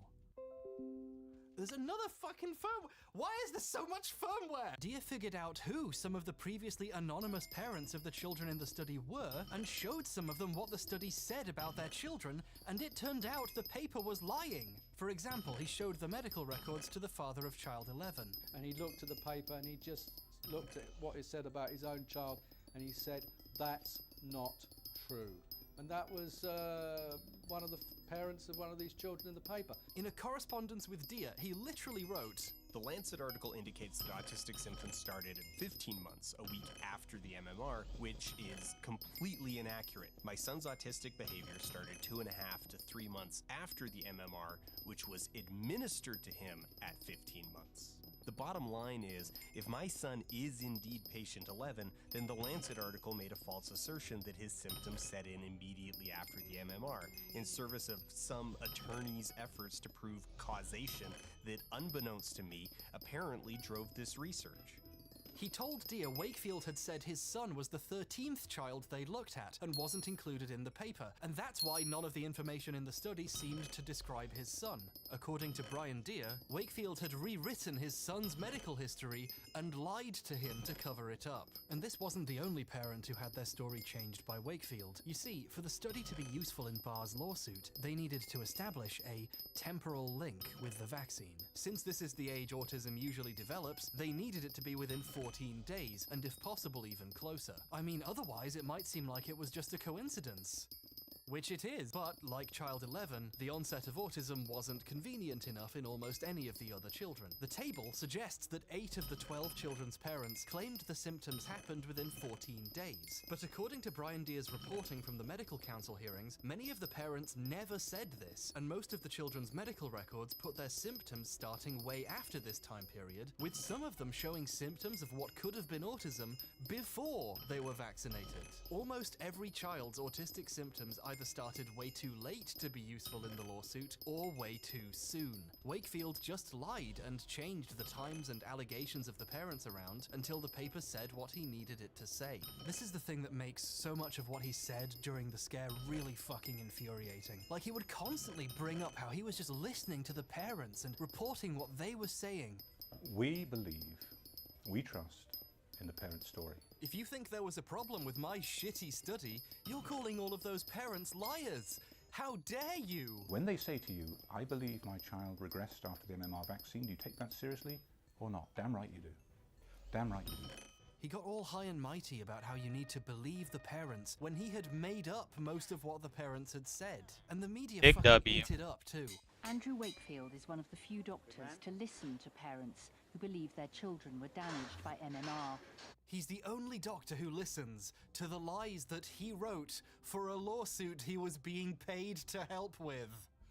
Fucking hell! Remember that new syndrome Wakefield came up with? Now we know why he did that. To pursue a class action lawsuit against the vaccine's manufacturers and convince a court of the vaccine's danger, to quote a judge, Barr needed it to cause a distinct and specific clinical syndrome. If all the kids just had random bowel disorders, there wouldn't be a clear enough link to the vaccine. But if they all had a fancy new disease, he could argue they were all caused by the same thing. Wakefield invented autistic enterocolitis, which he repeatedly called a genuinely new syndrome in the media, so the lawsuit could justify itself. Of course, to do this, all the children's bowel disorders would have to actually look similar enough that they could reasonably be called the same thing. The paper listed 11 of the 12 children having some form of non-specific colitis, creating the illusion that they all had a similar disorder. According to the actual medical records, only 3 of them had any major inflammation whatsoever. The study had a pathologist on board to determine what sort of bowel diseases the children had. When she and her team ruled out colitis in over half of the children, which would obviously have been bad for the lawsuit, Wakefield brought in a second pathologist who had worked with him before to run the tests again. When the second pathologist didn't even make mention of colitis in his reports, Wakefield ignored both of them and just wrote in the paper that 11 of the 12 children had similar non-specific colitis. Wakefield went over the heads of everyone on his team who didn't find any colitis and decided by himself that all the children had a special new gut disorder that causes autism. What the fuck? But that's not all! You know how most of the children in the study were diagnosed with a form of autism? And how, like, that's the entire point, that most of them had autism? Like, that's the whole thing? Well, it turns out that some of the children reported as autistic in the study didn't even have autism! Child 7 was never diagnosed with autism before, during, or after this study. He was referred to the study because Child 6, his brother, was diagnosed with autism. Wakefield reported that this child was also autistic and started showing signs of autism 24 hours after being vaccinated. I mean, why not if you're just making shit up, right? Child 12 had also never been given an autism diagnosis. The developmental specialist who diagnosed them said they had an impairment in respect of language, but did not diagnose them with autism. Wakefield, who, just to remind you, is a gut surgeon with no psychiatric expertise whatsoever, decided this was enough for him to say they were autistic. And since their parents didn't blame the vaccine, he said loss of speech development and deterioration in language skills noted at 16 months, and made sure to mention the child had MMR at 15 months, just so you know it started soon after the vaccine, even though the parents didn't blame it. Oh, and while he was there, he diagnosed them with chronic non-specific colitis too. You can see why Wakefield dropped his lawsuit as fast as he could when Deere got permission to read these, right? This is likely why he never did the larger study when he was asked to.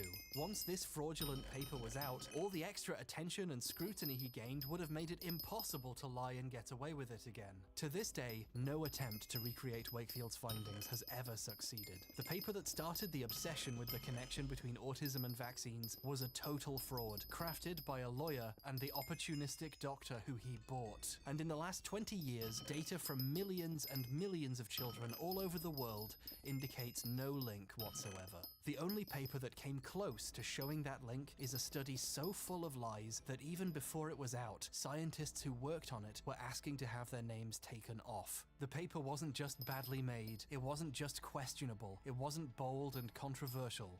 It was a lie for money.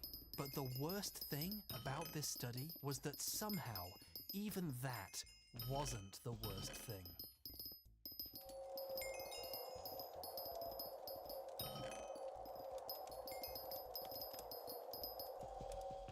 Hey folks, the next section deals with some pretty heavy stuff, so if you're not into stories of child... Alright, that's my time. Perfect. I'm gonna go make some coffee. Y'all listen to what he did to these kids' buttholes. Be right back. abuse, skip to the next chapter. As we've already explored, Wakefield was trying to discover a new disease linking autism and bowel disorders. So, during the study, he did everything he could to find that link. For this reason, each child underwent a rough battery of invasive procedures. The children spent a full week at the hospital, during which they were frequently sedated, given laxatives, had blood samples taken, and then they were given colonoscopies, lumbar punctures where a needle is inserted between the bones of your spine to extract fluid, MRI scans, again under sedation, electroencephalograms where wires and electrodes are run to the patient's head, and a variety of other uncomfortable procedures. A doctor once described this list of tests as a lot even for adults to go through, never mind autistic children. Now, there's this thing in medicine called informed consent. Doctors can't just do invasive procedures on people. You have to inform the patient of the potential risks and dangers, and you can only move forward with their approval. In this study, the children were very young, and some of them, emphasis on some, were autistic. This meant the children's parents had to give informed consent for them. Andrew Wakefield wrote a handout to parents to go with the consent form, describing the procedures and their potential risks. Care, a human rights organization, acquired a copy of this handout, and while the form does mention almost every procedure Wakefield intended to do, it doesn't mention any of the risks associated with them. I'm serious. The word risk is literally not written anywhere on the form. So let's talk about the risks of some of these procedures. For those of you who don't know, a colonoscopy is when a large tube with a camera in it is inserted through your rectum all the way up into your guts. Normally, this is an important and safe diagnostic procedure. It's the most accurate test for rectal and colon cancer, and this saves a lot of lives. Sorry, I'm going to take a moment and turn this video into a public service announcement for colonoscopies. Get one. I'm being serious. If you're an adult, especially over the age of 45, and you've never had a colonoscopy, please seriously consider getting one. I've lost an uncle and a close friend to bowel cancer at shockingly young ages. It's a really common cause of death, and if they catch it early, it's treatable. Colonoscopies are perfectly safe and often life-saving procedures. But in children whose intestines are smaller and weaker and harder to maneuver in, there are risks of serious complications. The scope can puncture the intestine, which causes bacteria from the gut to leak out and cause infection and other serious internal damage. Risks of complications are significantly higher for children 5 years or younger. We try to be very careful to come around corners. And these risks are genuine. As part of the attempts to find more evidence later and follow up on the original 1998 study, a 5-year-old autistic boy was given a colonoscopy that went exceedingly wrong, and was left fighting for his life with multiple organ failure after his bowel was perforated in 12 places during the procedure. There was no medical reason this child needed this procedure. He was just being used as a guinea pig to find any proof they could that autistic enterocolitis was real. The Royal Free had to pay almost £500,000, roughly $1 million today, in damages to the boy and his parents for causing lifelong disabilities that required full-time care. His parents reported that when they gave consent, they had not been told of the risks. If this is true, what happened here is an assault. They almost killed this child. And in the 1998 study, they inflicted this procedure on children as young as 3. Wakefield's consent form insists that these procedures are usually tolerated well by children, and that it is entirely painless. It gives zero mention of the very real risks of inserting several feet of a scope into a child. It even says, if your child becomes distressed or the procedure proves too difficult, it will be performed under general anesthetic. The form doesn't mention the risks of this anesthetic either. This normal consent form for a colonoscopy makes incredibly clear that there are risks of perforation and bleeding, and the possible adverse reactions to being sedated too. In case you're watching, Andy, this is what informed consent looks like. You piece of shit. Wakefield needed these parents to consent to these procedures. His paycheck was resting on finding something in the bowels of these children that could possibly point to the disease he was trying to invent. So he wrote a handout that conveniently didn't mention how risky some of these procedures actually were. And from other accounts given to Dear about what happened during the study, the children's experiences were far from safe and painless. Nurses were leaving and saying they didn't like what was being done to these children. Junior doctors were unhappy. It needed 3 people to hold these kids down in some cases just to have blood taken. These are difficult children to explain to what is going on. I feel very sorry for the children who I feel were being abused. Children were fainting and vomiting and trying to resist the testing. They had to be force-fed some of the fluids required for the tests. They couldn't give one child their lumbar puncture because he was uncontrollably vomiting from all the other procedures that had been done on him, and he was sent home. Another child's lumbar puncture went so badly that he had to be rushed to a different hospital for treatment. If you do stuff like this to kids in your study for no clinically justified reason, that's child abuse! Wakefield treated the children as if they had genuine bowel conditions. To that end, almost all of them were given anti-inflammatory drugs for the disorders he'd made up for them. These medications often have an increased risk to children, particularly under the age of 6. The risks of adverse events includes life-threatening complications, including increased bleeding, increased risk of infections, and other severe side effects. Oh, whoops, I was muted. Oh, I completely forgot. You said, you're gonna do that. Alright. And, of course he's not in jail. Why would he? What'd he do? Abuse kids or something? Problems communicating, which would make reporting any side effects they were experiencing very difficult, further increasing the risk of severe problems if something went wrong. Considering that barely any of these children actually had bowel disorders, Wakefield was essentially putting children at risk of the side effects of these drugs for no reason, while he looked for proof of the disease he was trying to invent to make a lawsuit look good. The medical council also discovered that during the study, Wakefield gave an experimental drug to one of the children without waiting for approval from an ethics committee. The drug was... Okay. Why'd that kid snitch? He got Molly. Why would that kid be a snitch? You got Molly. Quit being a pussy. The boy was trying to help. Called dialysable lymphocyte extract transfer factor. Yeah, Molly. That's the short name for Molly. See? D and M are close. Wait a second. The paper is a pilot study on the effects of a substance called dialysable lymphocyte extract on children with autism. Did Wakefield test one of Fudenberg's autism-curing drugs on one of the children in his study? What the fuck? Thanks, Andy. I'm sure whatever you gave those kids was perfectly safe. I mean, if this genius was behind it. Where does that come from? From my bone marrow. To convince the child's father to agree to let him administer this drug to his child, Wakefield offered him a job as managing director of a company making and selling the drug. Okay, my producer told me I can't say that. There's no way of proving that happened behind closed doors. So just to clarify, we don't have evidence that Wakefield offered a man a job to give his son a drug. It might just be a coincidence that the father became managing director of a company that would profit from selling the drug if it worked. Maybe he just happened to have equity in the company that would be making the drug that was experimentally given to his child. We will never know for sure how that happened. Let's just walk through that again. Andrew Wakefield might have offered a cushy job to a guy to let him experiment on his kid with a drug that he probably got from a guy who got fired for stealing medical supplies, wasn't a doctor anymore, and thought he could cure autism using his bone marrow. How do I know?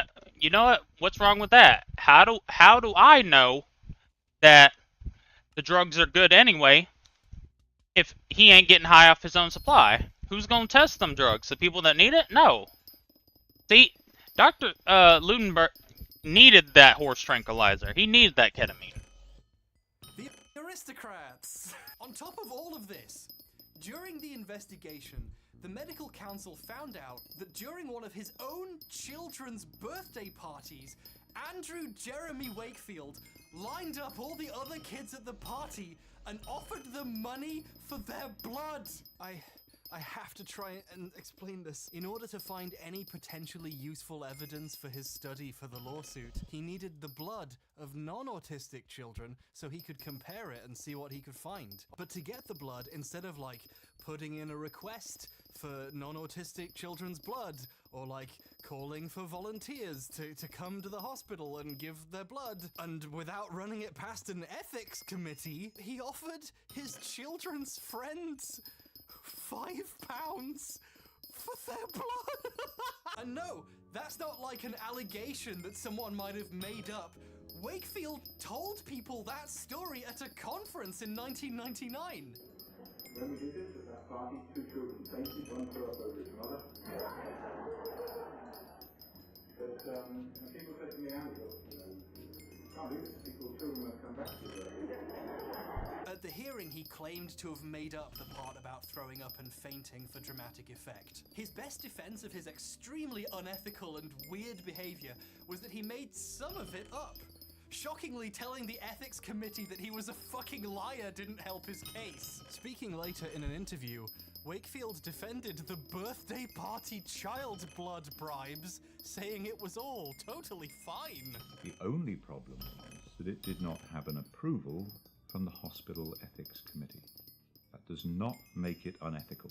He's trying to, well, actually, a fucking ethics board. After reviewing all of this, in 2010, the longest inquiry in General Medical Council history concluded that Andrew Wakefield had failed in his duties as a doctor, acted against the interests of his patients, and was, you know, a lying con man. Sorry, that one was me. And he was struck off the medical register, making him no longer able to practice medicine, and officially not a doctor. So whenever someone calls him a doctor in videos now, they're making a mistake. Look, I don't want to single this guy out, but you don't put doctor in his name. He's not a doctor now. Even in the documentary he made about himself in 2016, he can't put doctor in front of his name. He has to put MBBS. Well, we know he's at least one kind of BS, if you know what I'm saying. To quote the council's charges, he showed callous disregard for any distress or pain the children might suffer. That's yeah, it wouldn't happen to him. Who fucking cares? Formally retracted the original study. According to the Lancet's editor, Richard Horton, it was utterly clear, without any ambiguity at all. Did that man get any sleep? God damn.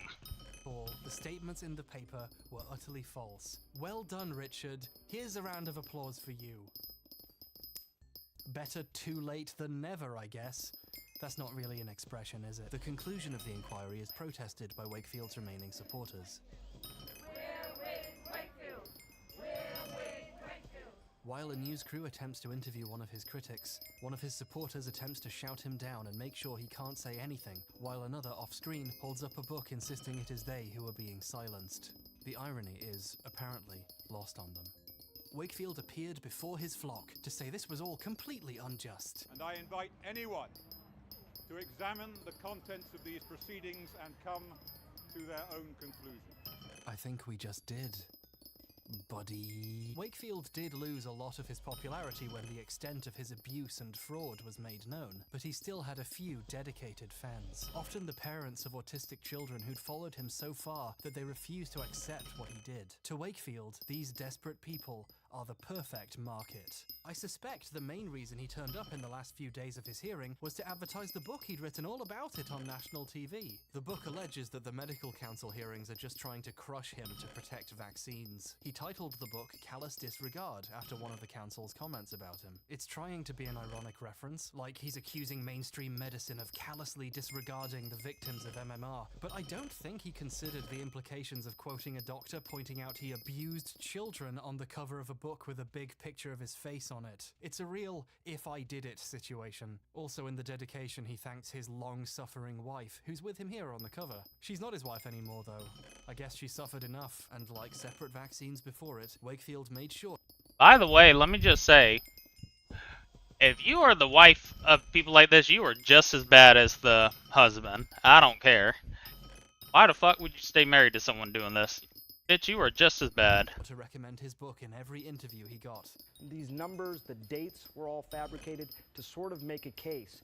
Dr. Gupta, please, I urge you, go and read my book. You will understand it. Many people don't. It's very funny watching him try to sell his merchandise now that everyone knows he's a fraud. If you read my book, you will be able to read the truth. And has the BMJ read my book? Have the doctors who apparently looked at all the records read my book? No, because the truth is in that book. Well, sir, I've read Brian Deere's report, which is incredibly extensive. Sir, I'm not here to let you pitch your book. I'm here to have you answer questions. If you read the record that I have set out in the book, you will see the truth. But sir, if you're lying, then your book is also a lie. Wakefield's defense against Brian Deere's allegations, now that suing him to shut him up has failed disastrously, is to say Deere is a hitman paid by vaccine manufacturers to ruin his career. He is a hitman. He's paid by big autism. Because they are very, very concerned about the adverse reactions to vaccines that are occurring in children. Wait a minute, sir. Let me just stop you right there. You say he's a hitman and he's been brought in by they. Who is they? Who is he a hitman for? This is an independent journalist who's won many awards. I talk about it in my book. And he's, who brought this man in? Who is paying this man? I don't know. Who is behind Brian Deere's reporting? Follow the money. Also, buy my book, please. Wakefield went on to claim later in the interview that you're being paid by the Association of British Pharmaceutical Industries, are you? No, I'm not. In 2011, New York Times Magazine staff writer Susan Dominus caught up with Wakefield. Though Wakefield presents himself to her as someone whose career was destroyed for going against the dogma that vaccines are safe, Dominus is careful to point out that he does this while signing copies of his book for an enormous line of loyal followers, one of whom is a tearful mother who blames herself for not preventing her child's autism. At the time the article was written, Wakefield lived in a beautiful house in a reclusive and expensive neighborhood in Austin, Texas, surrounded by many acres of hills and forest. You can almost believe you're in Tuscany, he says of the view from his back deck.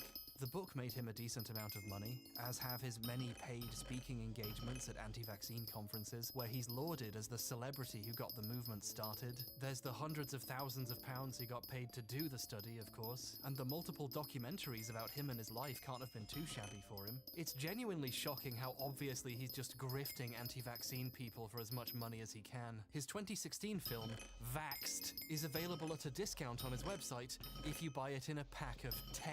Give a copy to your local Yo, who wants to crowdfund getting 10 copies of that bullshit? legislators, educators, and medical professionals. Wakefield wants his followers to pay him to do advertising for him. When I look back at footage of the last day of Wakefield's hearing, I'm inevitably looking back at myself 10 years ago when I saw the same footage live on TV.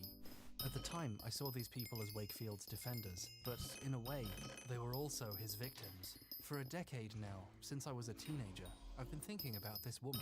Shit, let me get some of the money he got. Yo, I got autism from the vaccine, but it developed like 25 years later. Shit, let me hold a band. With the the sign saying Fuck don't it. stifle uncomfortable silence. Matter of fact, let's throw in that I smoked weed once and I turned gay. Come on. Let's do a 2 for 1. Fuck it. I remember I first noticed her because I saw her and thought, wait, is she wearing a Playboy scarf? Surely the most uncomfortable thing for these people here must be the possibility the man they're here to defend has lied to them for money. For someone who'd sided with Wakefield during the scare, accepting that he had lied would mean taking on some of the guilt for helping to spread it. One of the worst things about Wakefield's actions is he's made these people complicit. Maybe Wakefield actually cares about these people, maybe not. But either way, their money spends just the same. I wonder how many of these people bought his books or his documentaries. I wonder if any of them stop and think about how they've made him rich. Some of these people are extremely vulnerable, parents of children with disabilities, some of which require full-time care, who fell for Wakefield because he was offering them an explanation for why these things happen. It brings me no joy to tell you, they paid for this view. W scam.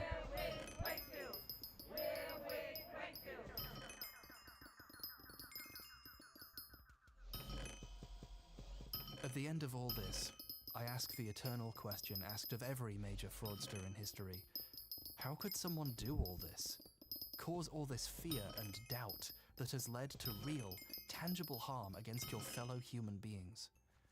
Why would someone do that? 2 times up next. Money, thank you for watching. Fuck you, Leah.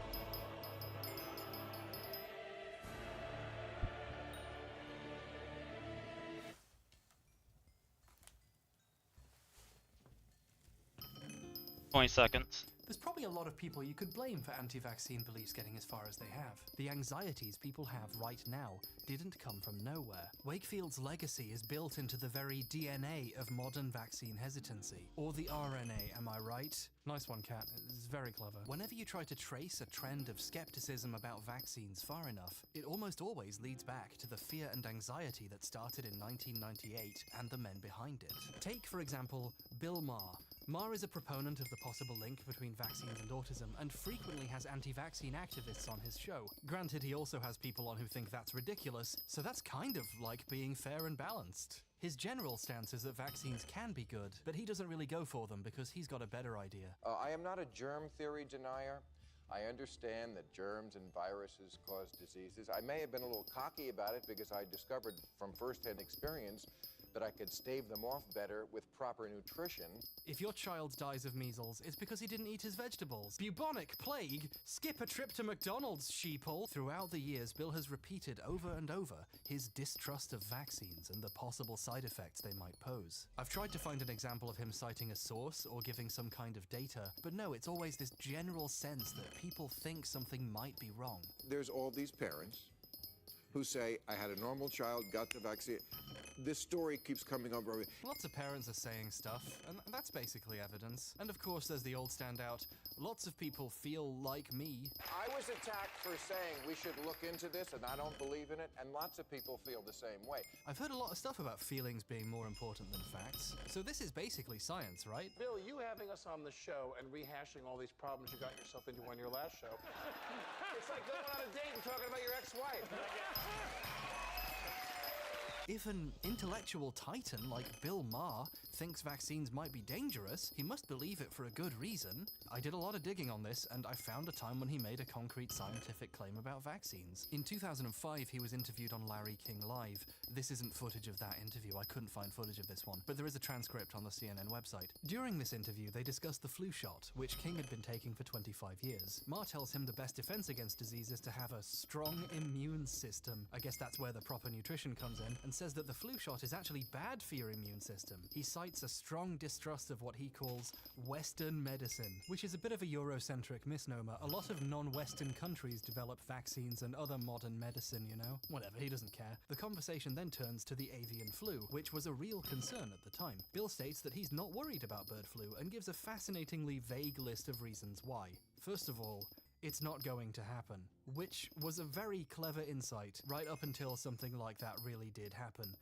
That's why people were worried about it, Bill. Second of all, the fact it is mutating shows that if you did come up with a vaccine tomorrow, it wouldn't be effective against the disease when the disease comes, because the disease is always morphing and mutating. Bill is such a good public speaker.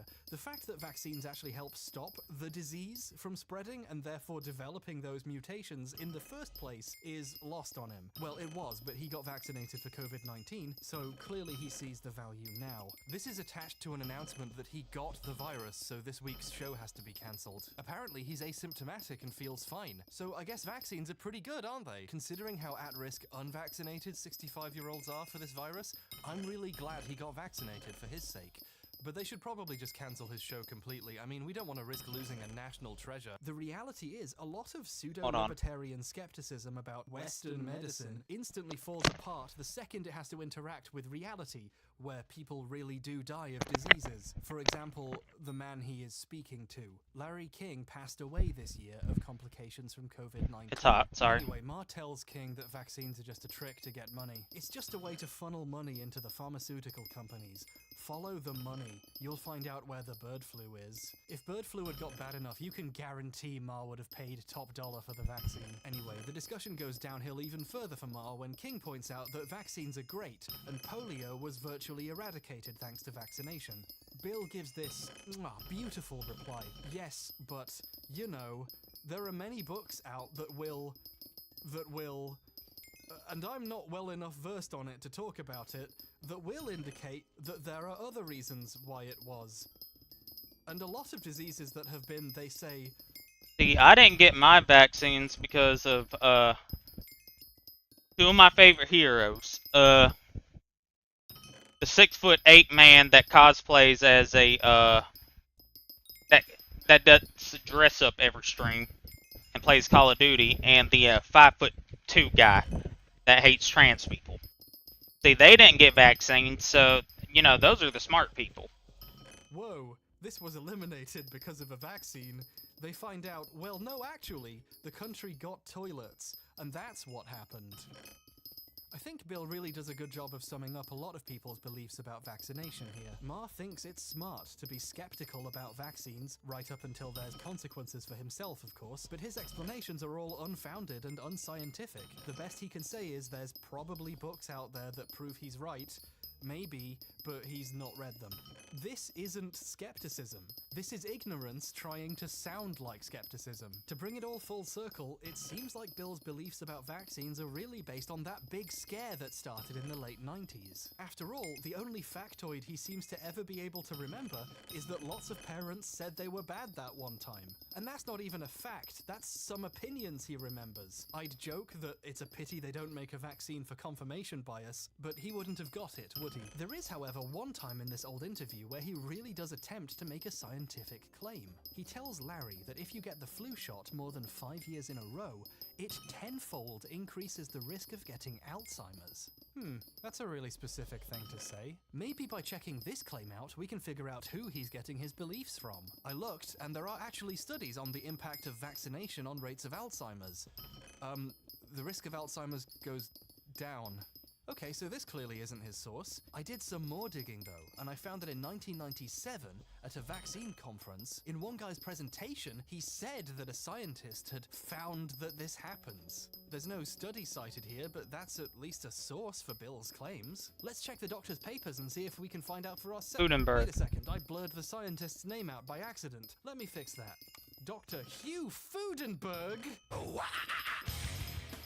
No matter how you look at it, a vast majority of anti-vaccine rhetoric and pseudoscience can be traced directly back to these two guys. Yeah, South Carolina. In 2016, 77% of parents refusing vaccination for their children still cite a fear of a link with autism. When people refuse medicine for their children, they largely point to the hazy memory of the scare Wakefield started for money. So yeah, it's pretty important to point out they both lost their medical licenses and their science was garbage. And Yeah, despite but they being an lost it obvious because they hack told the fraud truth. con man, Wakefield is still embraced by the anti-vaccine community. Wakefield was a guest of honor at Conspiracy, the week-long cruise for all kinds of conspiracy theorists, where believers of all stripes gather to share their theories about Was it climate South change, Carolina? the Earth being flat, Yeehaw. time travelers, and horses being real. The kind of funny thing is, Wakefield himself seems pretty embarrassed by this. A skeptic who went on the cruise noted how unhappy he looked with the implication of being a hero to a community that absolutely loves complete quacks.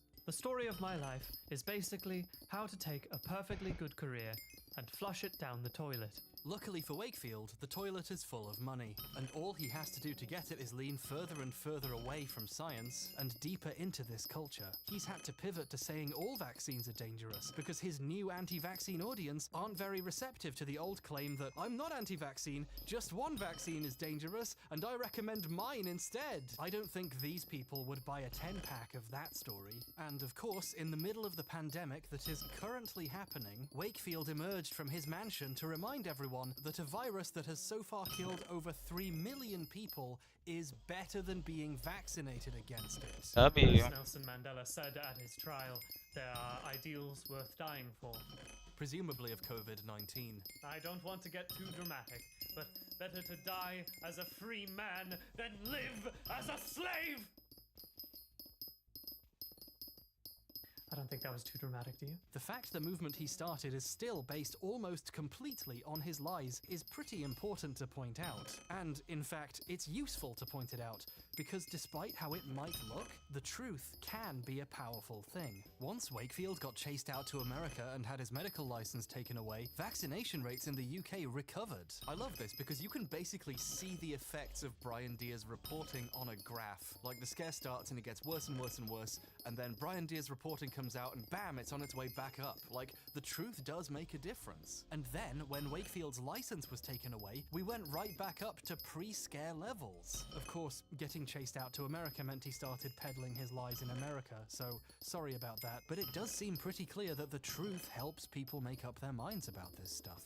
Fascinatingly, a lot of Britain seems to remember the MMR scare and the revelation that it was based on lies, and learned a lesson. Are you Leah, the According to polls of global trans leaders, woman on the 4chan dating site? countries start relatively low, perhaps dimly remembering some people saying vaccines are bad. Then acceptance grows as it becomes increasingly clear the new vaccines are safe. Wait, where's the UK? Well, boys, we're just chilling up here. We've been through this before, you see. That's my British accent. It seems like our past experience with bullshit vaccine scares has inoculated us against future ones. Cat wrote that line. I didn't find the one weird trick doctors hate to deconverting people from being against vaccines and changing their minds or anything here.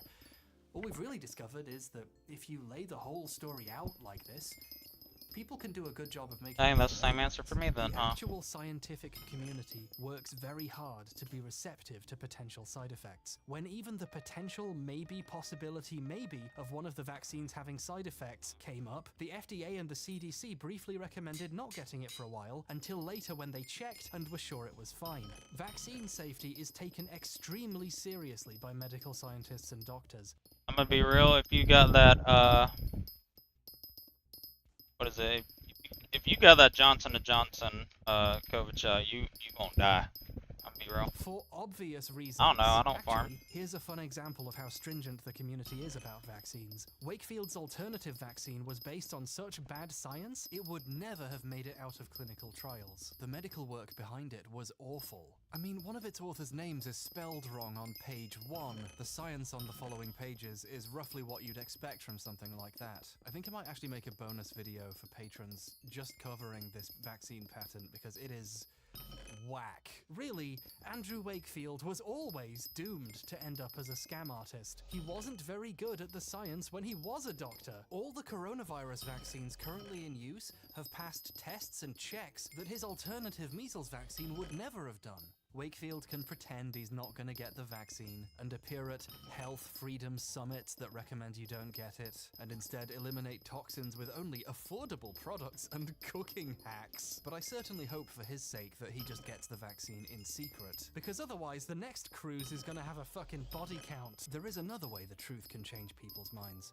Living proof. If someone thinks the coronavirus vaccines might be dangerous, one of the best ways to help seems to be people around them getting it and showing them how it's fine. In early polls, before a vaccine was out, a lot of people in the USA claimed they were going to hold off until they were sure it was safe, which is a pretty risky decision considering the danger of the virus versus any possible side effects of the vaccine. Like, a third of people who get infected, even if it's minor, are left with long-term complications. Like, long-distance runners are left unable to climb stairs without getting out of breath, people have lost eyesight, people have lost teeth, and of course, a lot of people have died of the disease. But over time, as more and more people did get the vaccine, that by itself changed a lot of minds. The truth is, it was easy in 2020 to have your doubts about a theoretical vaccine that no one had had yet. But now, when half the people around you already have it, and they're obviously fine, it's a whole lot harder to have those doubts. Over time, the people waiting and seeing seem to have decided they've seen enough, and they want what those guys are having. So this is my call to action in case anyone needs it. You should get a COVID vaccine if you can. You know, get one while you're there for your colonoscopy. The vaccine makes life safer for you and reduces the possibility of passing the virus to someone more vulnerable, so you won't have that on your conscience either. I know having a conscience is virtue signaling now, but still, it's a nice bonus. And on top of that, if there are people in your life who could be at risk, who need convincing of the vaccine's safety, you could be the evidence they need. It's amazing how Hello, Willis. How are you doing? people get vaccinated can be. There is, sadly, one concerning thing about the data. There are some people who started out saying no to vaccination and have largely stayed that way. Maybe some of them will budge as more and more people get vaccinated, but there's probably a group who are so distrustful of vaccines because of everything we've discussed so far that they can't have their minds changed even by the hundreds of millions of obviously completely safely vaccinated people all around them. People can invest a lot of ego and pride in not accepting evidence that contradicts their beliefs about the world. And it really doesn't help that there are hundreds of people exactly like I don't like... This is a cursed image. That's cursed. I don't like this. Take the hair off. I don't like this. Why does he have hair?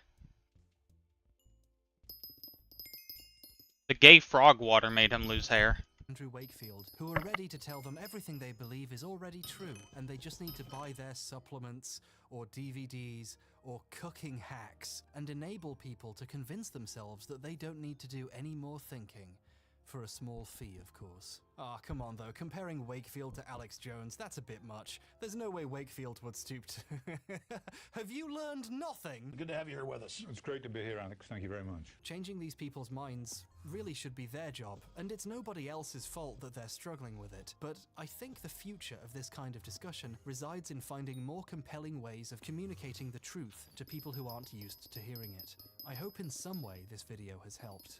In the meantime, while we figure out how to convince people who seem committed to being never convinced, at least the vaccine intended for them can go to someone who's sure they want it. Specifically, me. Please send me their vaccine. I was glad they were testing it on the old people first, but it's been months now and I want it. I want to go outside. Be able to go outside. I want to pretend I shop at Waitrose again. I want to use my free football tickets. I want to taunt my former hairdresser with how useless she is to me now, and threaten to turn her building back into a research foundation. Give me the vaccine, doctor. Hell, give me all of them. Let me combine their power. Soon I will be unstoppable. It's easy to get depressed and begin to believe that you're basically locked in a room with thousands of fucking idiots who are just willing to say stupid shit constantly, just committed to just being wrong. But actually, the more I think about it, I'm actually locked in a planet with millions of people who do know better than these people, but they're just so busy being depressed like me at them. Maybe the answer here is that we just need to accept that we should put the depression energy into making a difference, into changing the minds of the people who can be, and into doing what we can to improve the state of our world around these people. And just let them be mad, and let them continue to be stupid, but in a world where their kids won't die of polio because we got rid of it for them. Good for them. Ignorant little wankers. Because maybe the hard thing to do when we're confronted by the scope of these problems is accept that we really can do something about it. No matter how hopeless things may seem, the world always can get better. And maybe together, someday, We can invent a way of cleaning up this fucking mess in my mum's garage. That was a good video.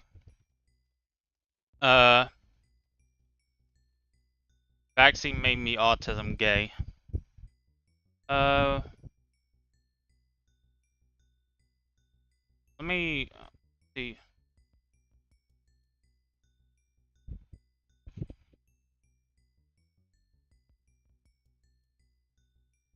Trying to find another, uh,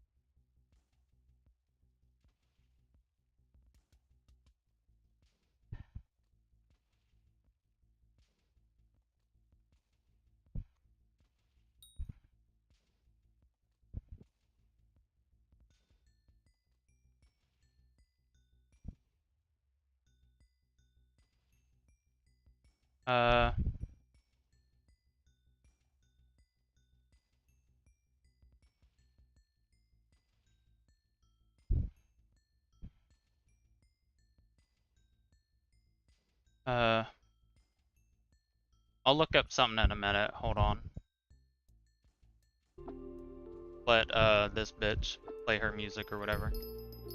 I'll do it after the double powders. I say as we get 15 in a row again.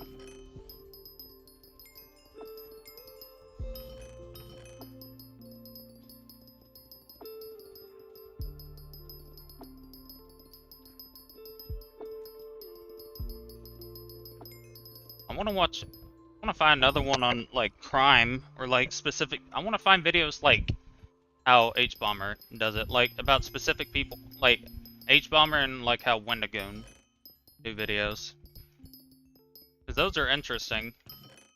Shit about video games, I mean, that's cool, but eh. Let me look up that.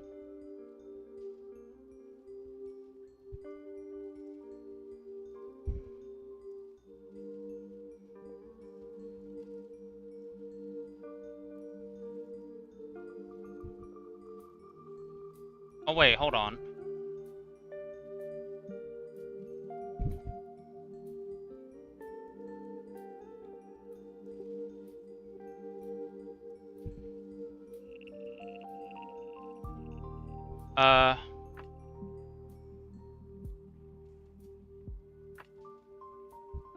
Here we go.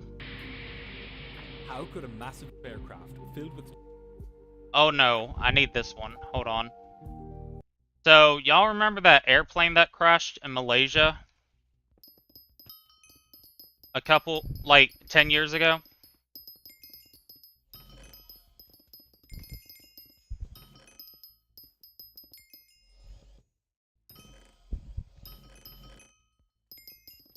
Well, anyway. This is a video about what actually happened on that plane.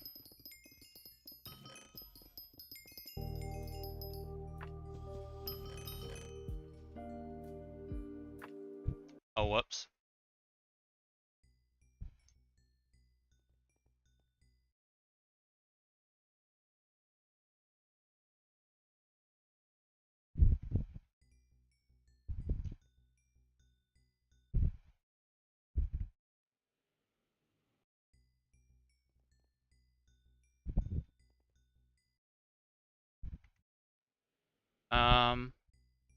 There we go.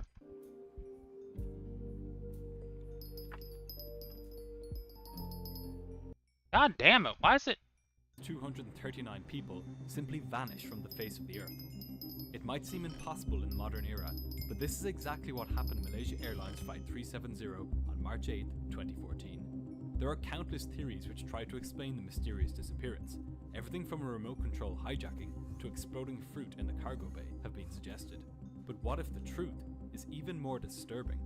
What if somebody on board Flight 370 was responsible?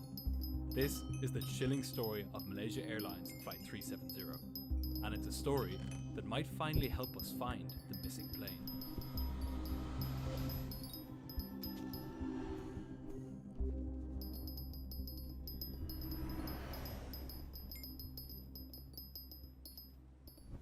It was a clear night at Kuala Lumpur, the capital city of Malaysia. Monsoon season was coming to a close, and calmer conditions had arrived in the region. This calm extended to gate C1 of the satellite terminal of Kuala Lumpur International Airport, where a Boeing 777 operated by Malaysia Airlines was preparing for its journey to Beijing. The aircraft was being fueled and loaded with food, cargo and 227 passengers for the 6-hour journey north. As the passengers walked through the jet bridge, none of them could have known that they were about to become a part of the greatest mystery in the history of aviation. Despite the sheer variety of theories surrounding this night, one scenario stands head and shoulders above the rest. This documentary is one of the first tellings of a plausible version of that story in its entirety. In the cockpit of Flight 370 were 2 pilots, both of whom, in a matter of days, would become the subjects of intense scrutiny. Delivery 1 is 370, good morning. Malaysian 370, request level. 370, we are ready, requesting flight level 350 to Beijing.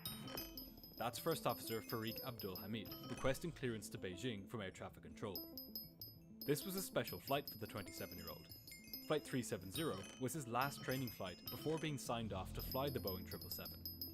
He had joined Malaysia Airlines as a cadet pilot 7 years previously, in 2007, and had flown Boeing 737s and Airbus A330s for the airline before beginning training on the 777 a few months previously. He had established an excellent performance record for himself in this time, and was assessed to be well above average during his progression through the ranks at the airline. In fact, he was doing well enough in his training that the airline considered it safe for him to be paired with just one captain for this flight, rather than the usual 2. And sitting to his left was that captain, 53-year-old Zahari Ahmed Shah. Zahari had joined Malaysia Airlines as a cadet pilot in 1981. In this time, he had built up over 18,000 flying hours. This was an immense amount of experience, and it made him one of the most experienced pilots in the country. Zahari held a senior position at the airline. As well as being responsible for taking hundreds of people around the world as a 777 captain, for the last 7 years, he had also been training pilots to fly the 777 and examining them to decide whether they should be granted their license. Zahari was described by colleagues as jovial, knowledgeable, and a true aviation geek, who spent his spare time flying remote control planes, paragliding, and inviting colleagues to his home to practice procedures on his home flight simulator.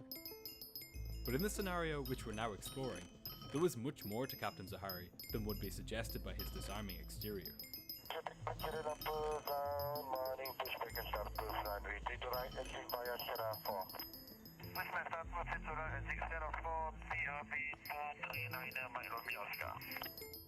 At just before 12:30 that night, 8 minutes ahead of schedule, the jet bridge was removed and the massive aircraft was pushed back from the gate.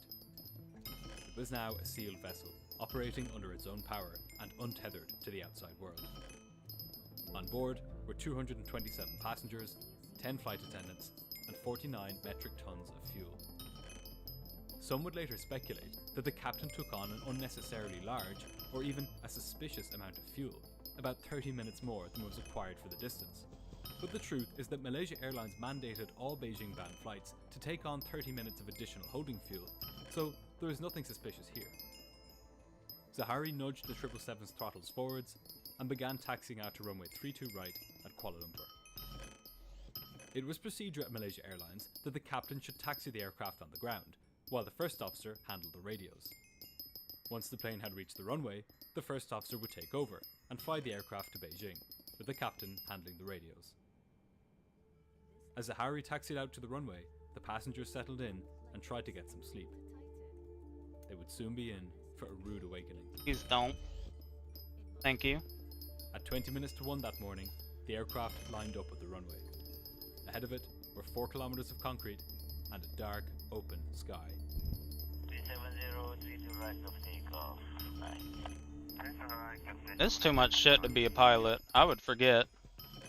They'd be like, why the fuck are you on our airspace? I'm like, oh, my bad. Forgot to say it. Oops. Captain Zahari pushed the enormous Rolls-Royce engines to take off thrust, and then handed over control to First Officer Farik as their 777 began thundering down the runway. Within moments, Farik lifted the massive aircraft into the night sky, and Flight 370 began its journey north.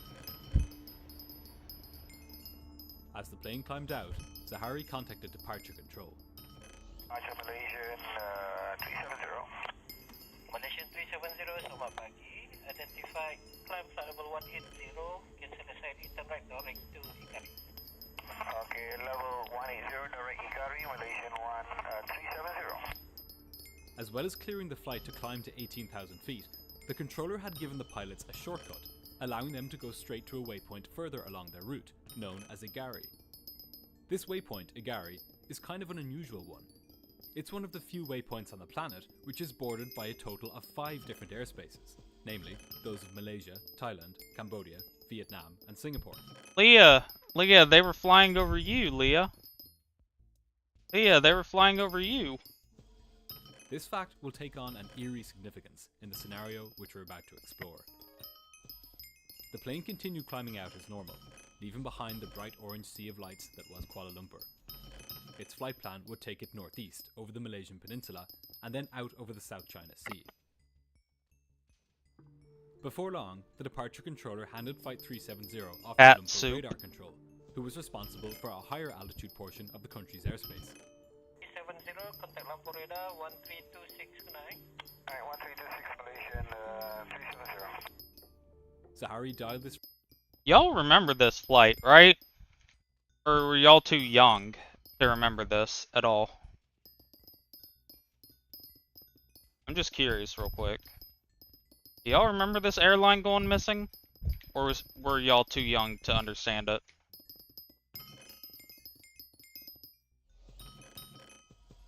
I'm just curious.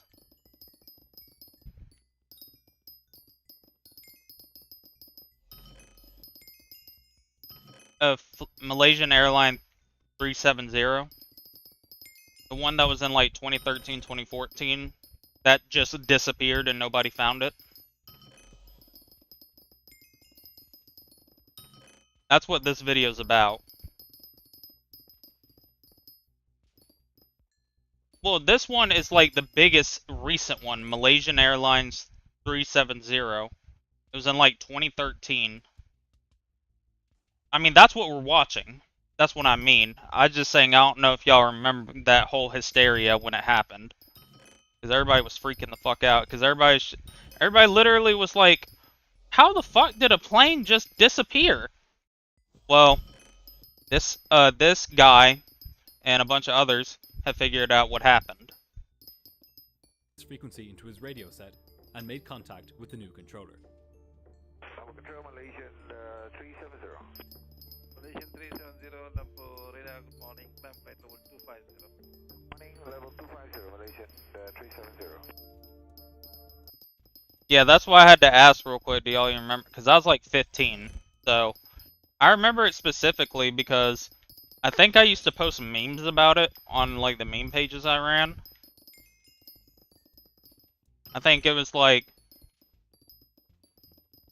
I think I put like I put a plane and like a regular dude and put the word dad over it. I'm like, who's gonna win? Who will you find first? So far, everything was going to plan. It was a clear, moonless night. The aircraft was in good condition, and there was little other traffic in the vicinity. All the pilots needed to be fully on their way was the final clearance from air traffic control to climb to their cruising altitude. And at about 1:45 that morning, that clearance came. Malaysian 370, climb flight level 350.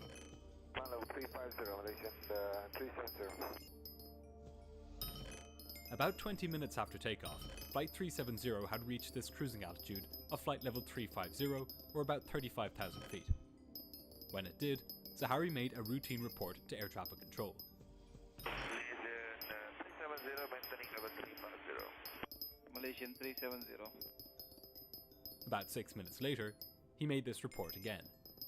Malaysian 370, maintaining level 350. Malaysian 370. It wasn't necessary for him to make this report a second time, but the fact that he did doesn't really tell us much. Anything from sleepiness to simple forgetfulness could have been responsible. Up until now, for the passengers, Flight 370 had been about as routine as a flight can get. The flight attendants were making their way through the cabin with the meal service for those who were still awake. However, most of the passengers were asleep by this point. What happened next is the subject of much controversy. For this video, we'll apply Occam's razor, which holds that the theory which requires the fewest assumptions is most likely to be the right one. The following account is not definitive, but it is the most consistent with the known facts, and it is supported by some of the world's leading authorities on the subject. At 19 minutes past 1, as Flight 370 neared the waypoint Agari, Malaysian Air Traffic Control told the crew to contact Ho Chi Minh Air Traffic Control, as they would soon be entering Vietnamese airspace. Malaysian 370, contact Ho Chi Minh 120.9. Good night. Good night, Malaysian 370. Much has been made in the media of this radio transmission by the captain. That's because, technically, a pilot is also supposed to read back the radio frequency they've been assigned, so the controller knows that the pilot has heard them correctly. But pilots who know an airspace well, like Zahari did, sometimes don't read back the frequency. So there is truly nothing unusual about Zahari simply saying goodnight as he switched over to Ho Chi Minh. What is strange, however, is what happened next. And here is where our scenario begins. Just seconds after saying goodnight to Lumpur Control, Captain Zahari asked First Officer Farik to go back into the cabin and get them both a cup of coffee. They had 5 hours of night flying ahead of them. A shot of caffeine wouldn't go amiss. The First Officer dutifully headed back to the galley and closed. It is. How many perks? It's actually like. You know what? I'll go check. Fuck it. Closed the cockpit door behind him. Normally, the cabin crew would bring the coffee, but Farik was not about to question. Alright, I'm gonna play that on my main account. I'm gonna be real. I'm not doing this on this account. Fuck that. We'll be doing Diana on the main. His career in his hands. Now, sitting alone in the warm cocoon of the cockpit, was a man who had been rehearsing for this night for over a month. Every step, every movement had been planned with the utmost precision. And it had to be, because Zahari was trying to pull off the impossible. He would now try to make one of the world's largest, most modern jets vanish from the face of the Earth. Safely locked behind his bulletproof cockpit door, ironically designed to keep would-be hijackers out, he could now carry out this plan without interruption. He reached back into his flight bag behind his seat, pulled out a warm sweater and put it on. He would be needing it in a moment. Zahari had chosen this exact moment to make the plane disappear because for these precious few minutes, nobody on the ground was expecting to hear from the aircraft. Malaysian controllers had handed him off to Vietnam. A cheat. And Vietnamese. Diana setup. So you're gonna want to go to Barnes & Noble, go to the religion section, get a Bible, and start praying, because it ain't gonna fucking happen. These controllers were busy with the aircraft which were already in their airspace. As far as they were concerned, it would be a few minutes before Flight 370 checked in. So, for these precious few moments, Flight 370 was in limbo. Nobody in the world was watching. Zahari's first step in making the plane vanish was to make it disappear from radar. To do this, he needed to turn off the plane's transponder. But he wasn't going to do this straight away. If he did it before he reached Agari, Malaysian Air Traffic Control might notice him dropping off their radar screens. If he waited until he had reached the waypoint, he would truly be out of their jurisdiction. As the first officer obliviously fixed a coffee in the forward galley, or whatever counted for coffee on an aircraft, Zahari fixed his eyes on Agari, as it inched ever closer at 8 miles per minute. When the active waypoint at the top right of this screen here changed from Agari to Betod, the next waypoint en route, that would be his trigger to turn off the transponder. And after a few moments, it came. The aircraft reached Agari and began turning towards its next waypoint. At exactly that moment, Zahari switched off the transponder. Flight 370 disappeared from air traffic control screens in Malaysia, Vietnam, Thailand, and Cambodia. Step 1 was complete. But unbeknownst to Zahari, he had left a clue. I've said this before and I'll say it again. If you're gonna have to ask for cheap setups for Diana, don't even fucking do Diana. Like, don't even do it. Let's be real. You shouldn't even be doing it at that point. The first of a few clues he would leave over the coming hours, and a clue that ultimately took investigators years to uncover.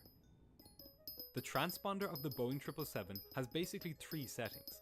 Fully off, where no information is transmitted to air traffic control, altitude off, where only the plane's position, but not its altitude, is transmitted to air traffic control, and fully on, where its position, altitude, and a few other parameters are transmitted. For a split second, as Zahari twisted the dial towards the fully off position, it passed through the alt off position.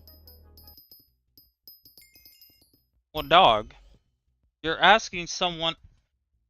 Here's the thing. Diana is a very, very endgame thing for it to be extremely good and successful. For the most part.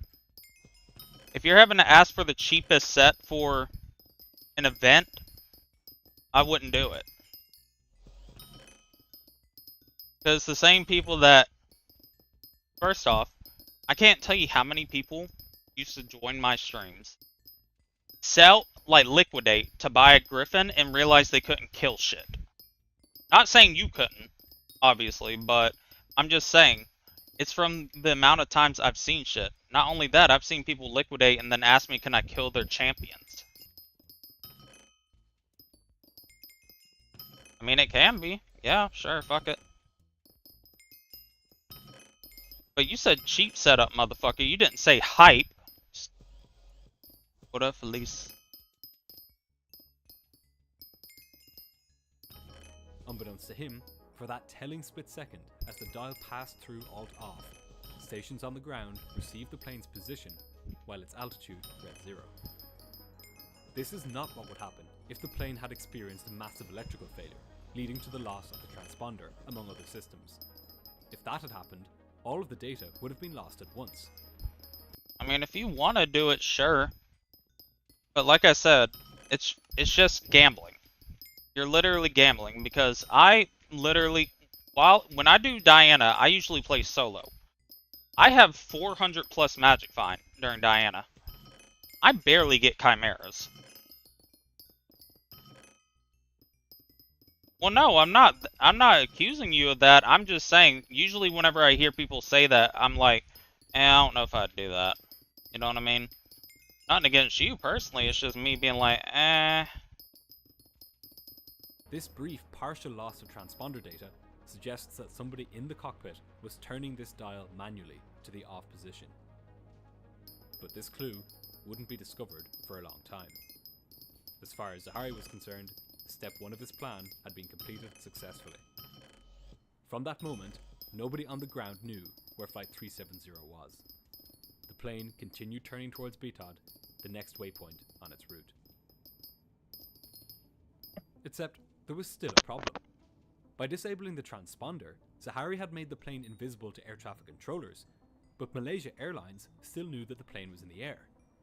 That's because the 777 is equipped with ACARS, or Aircraft Communications Addressing and Reporting System. This feeds status reports from the plane to the airline via a satellite communication system called SATCOM. These status reports that's a Call of Duty item. On board, its maintenance status, and even its position along its flight route. No. Usually when people ask for the cheapest setup, they don't even have a Griffin pet. That's what I'm trying to tell you. Like, every 30 minutes. Zahari knew that he couldn't truly disappear as long as ACARS was still functioning. So he needed to disable it. But disabling ACARS was not going to be as easy as turning off the transponder. If he turned ACARS off the usual way, it would send a message to the ground saying that it was being powered down. Not a great prospect if your mission is to disappear without a trace. To truly Leah said that. Shut the fuck up, Leah. Don't listen to her, she has 139 Magic Find. Vanish without leaving a trace, the captain would need to do something far more drastic. He would need to essentially pull the plug right out of the socket so that ACARS would go dark immediately, without sending this telltale log-off message. To do this, Zahari reached up to the overhead panel, and, using 2 fingers, turned off both engines' electrical generators. This instantly cut off the electrical supply to a whole host of aircraft systems, including the SATCOM, the satellite communication system which ACARS uses to send and receive its messages. Now, there was no way for anyone on the ground to receive information from the plane. Just to be sure, he then went through the menu on his flight management computer and deselected the 2 ways in which ACARS can communicate with the ground, SATCOM and VHF radio. Now, even if SATCOM came back on, ACARS wouldn't be able to talk to the ground. As far as the outside world was concerned, it was at this spot over the South China Sea where MH370 had vanished. Disabling the SATCOM also had another benefit, which would be absolutely essential for the next step of the captain's plan. It meant that the satellite phone in the passenger cabin and the text message facility in the passenger's in-flight entertainment systems would no longer work. All lines of communication between Flight 370 and the outside world had been severed. To make assurance doubly sure, Zaharie then turned off the plane's external lights. Now, Flight 370 was fully invisible. All of this happened in the space of less than a minute. But these were only the first steps in Zaharie's grand plan.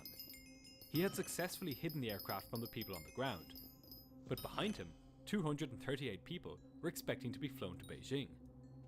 The first officer was making coffee, and he would be returning to the cockpit very shortly. To carry out his full plan, lead the Zaharie party! would somehow need to incapacitate every single person on the aircraft. And to that end, he had at his disposal a rather unconventional weapon: air. Or, more specifically, thin air. See if you can get a 35,000 bigger feet, lobby. there is only enough air to keep a human meaningfully conscious for about 45 seconds. But the air inside a passenger aircraft is pressurized. It's compacted, like the gas in a soft drink can. If the captain could somehow open a hole in his plane, most of this air would come rushing out. Luckily for him, he could open a hole. On the underside of the plane, there were two valves, aptly named outflow valves. By opening them, he could vent all of this condensed air out into the atmosphere. The captain readied himself. He reached into the panel on his left-hand side, pulled out his oxygen mask, placed it over his head, and started the flow of oxygen. Now that he had his own oxygen supply, he swung his right hand up to the overhead panel and prevented the engines from bringing new air into the cabin. Then, he pressed a switch which turned the aircraft's cabin pressurization from automatic to manual. Now he controlled the amount of air inside the aircraft's cabin. He had in his hands the air supply, the very lifeblood of all 238 people behind him. Once he carried out this next step, there would be no turning back. The next few seconds were the most critical in his entire plan. Just as he had rehearsed, That's what I'm doing. I'm using my Chimera Daedalus X. Zaharie moved his fingers down to the two cabin outflow valve switches and pushed them to the open position. On the belly of the aircraft, the two valves opened. There was a tremendous whoosh inside the cabin as the air came rushing out. Any passengers who had been sleeping were startled awake by the noise and the change in air pressure. Their ears popped and the oxygen masks dropped automatically from the ceiling. The sudden expansion of the air inside the cabin made it significantly colder, adding to the passengers' shock. But before the bewildered passengers even had a chance to put their masks on, the captain yanked the plane violently to the left. In the forward galley, the first officer was slammed to the sidewall by the dramatic turn. He only had seconds to find an oxygen mask in the pandemonium before he would fall unconscious. The captain was holding the plane in a turn so steep that the automated bank angle warning sounded. The plane was at the edge of its capabilities, straining to stay aloft as the captain turned harder and harder. But this wasn't done for dramatic effect. Zaharie needed this turn to be tight. He was right beside Thai airspace, and the last thing he wanted was to burst into an airspace which he hadn't been cleared to enter. Because even though he had disabled the transponder, there was still one way that he could be detected: primary radar.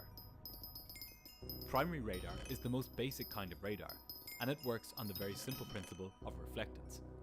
A radar dish on the ground sends out a signal which bounces off any objects in the air, including planes and flocks of birds, and is reflected back to the radar dish. Because it just works by bouncing radio waves off an aircraft's skin, there was no way for a pilot to avoid being detected by primary radar. But at the same time,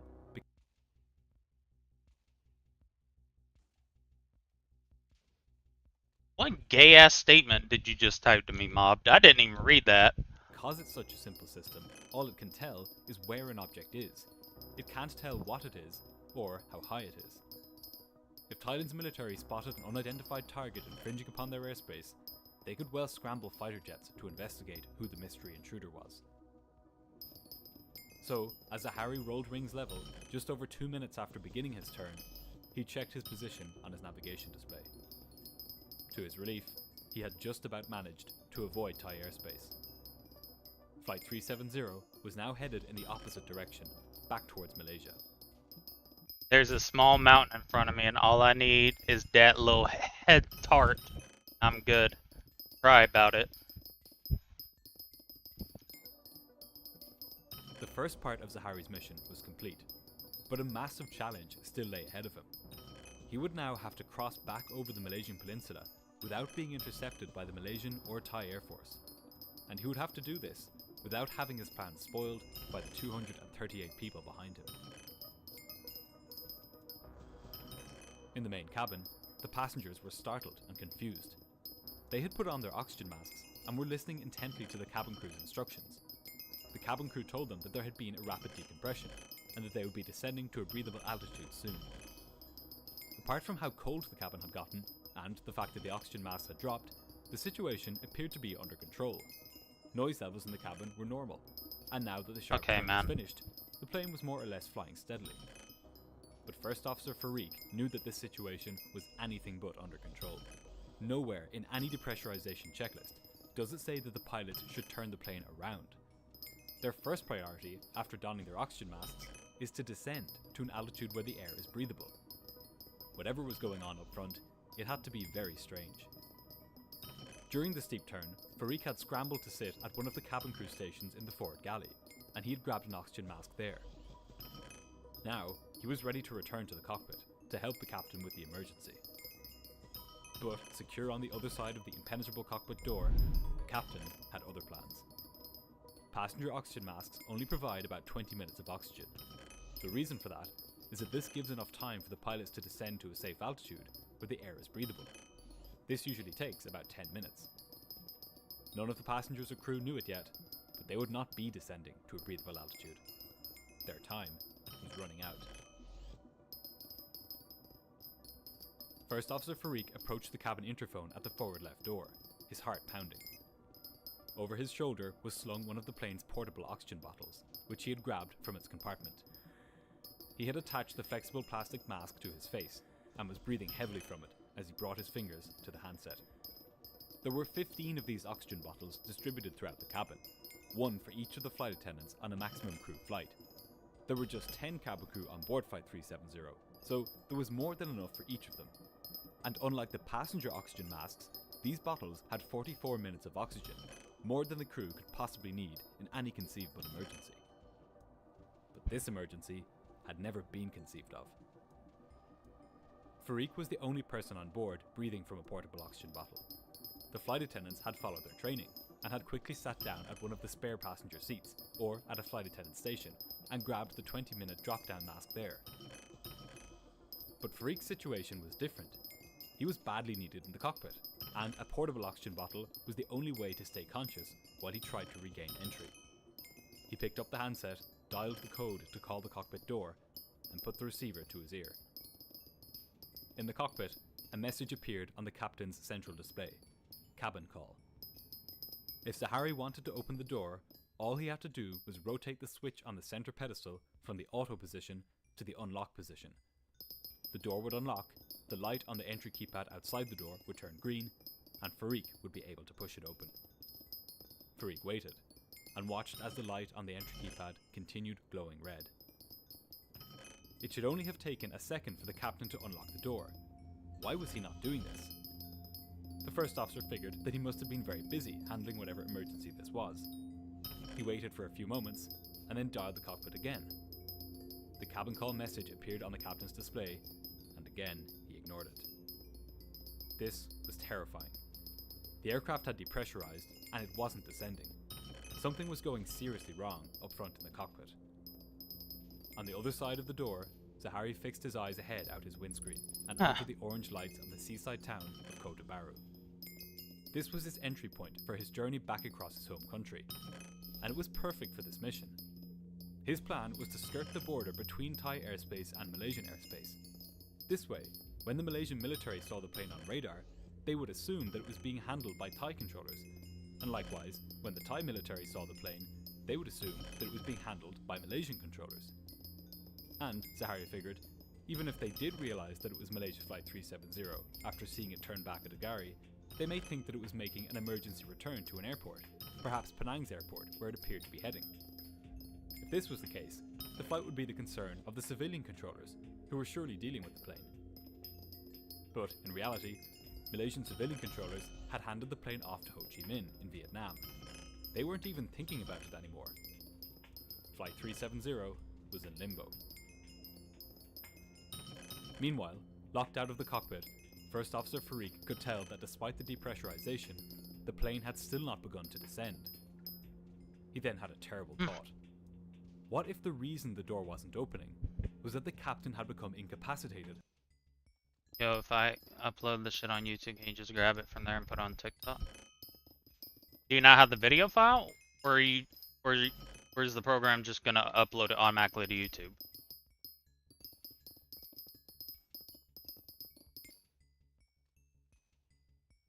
Matter of fact, hold on, let me do this. I should probably do this before I even think about that.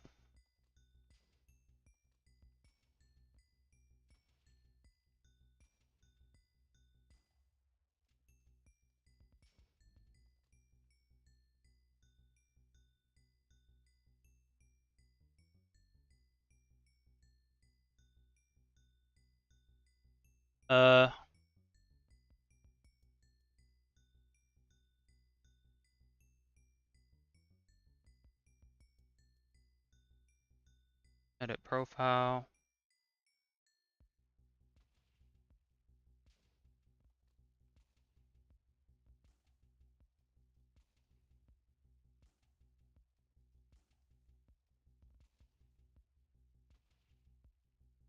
Oh, swag. That's good. Let me see if I can even download a YouTube short. I'm surprised the name 4chan Cham was not taken on TikTok. It's taken on fucking Twitch. Or not Twitch. It's taken on fucking YouTube. From where? I don't know. But...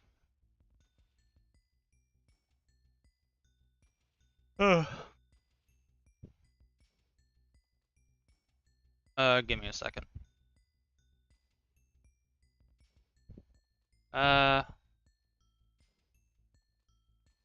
Wait, hold on. Let me go to Studio,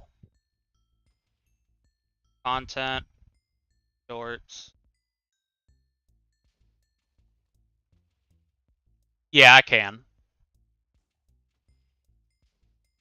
By the rapid decompression. How the fuck is your file? Oh, wait. Never mind. You don't have Nitro.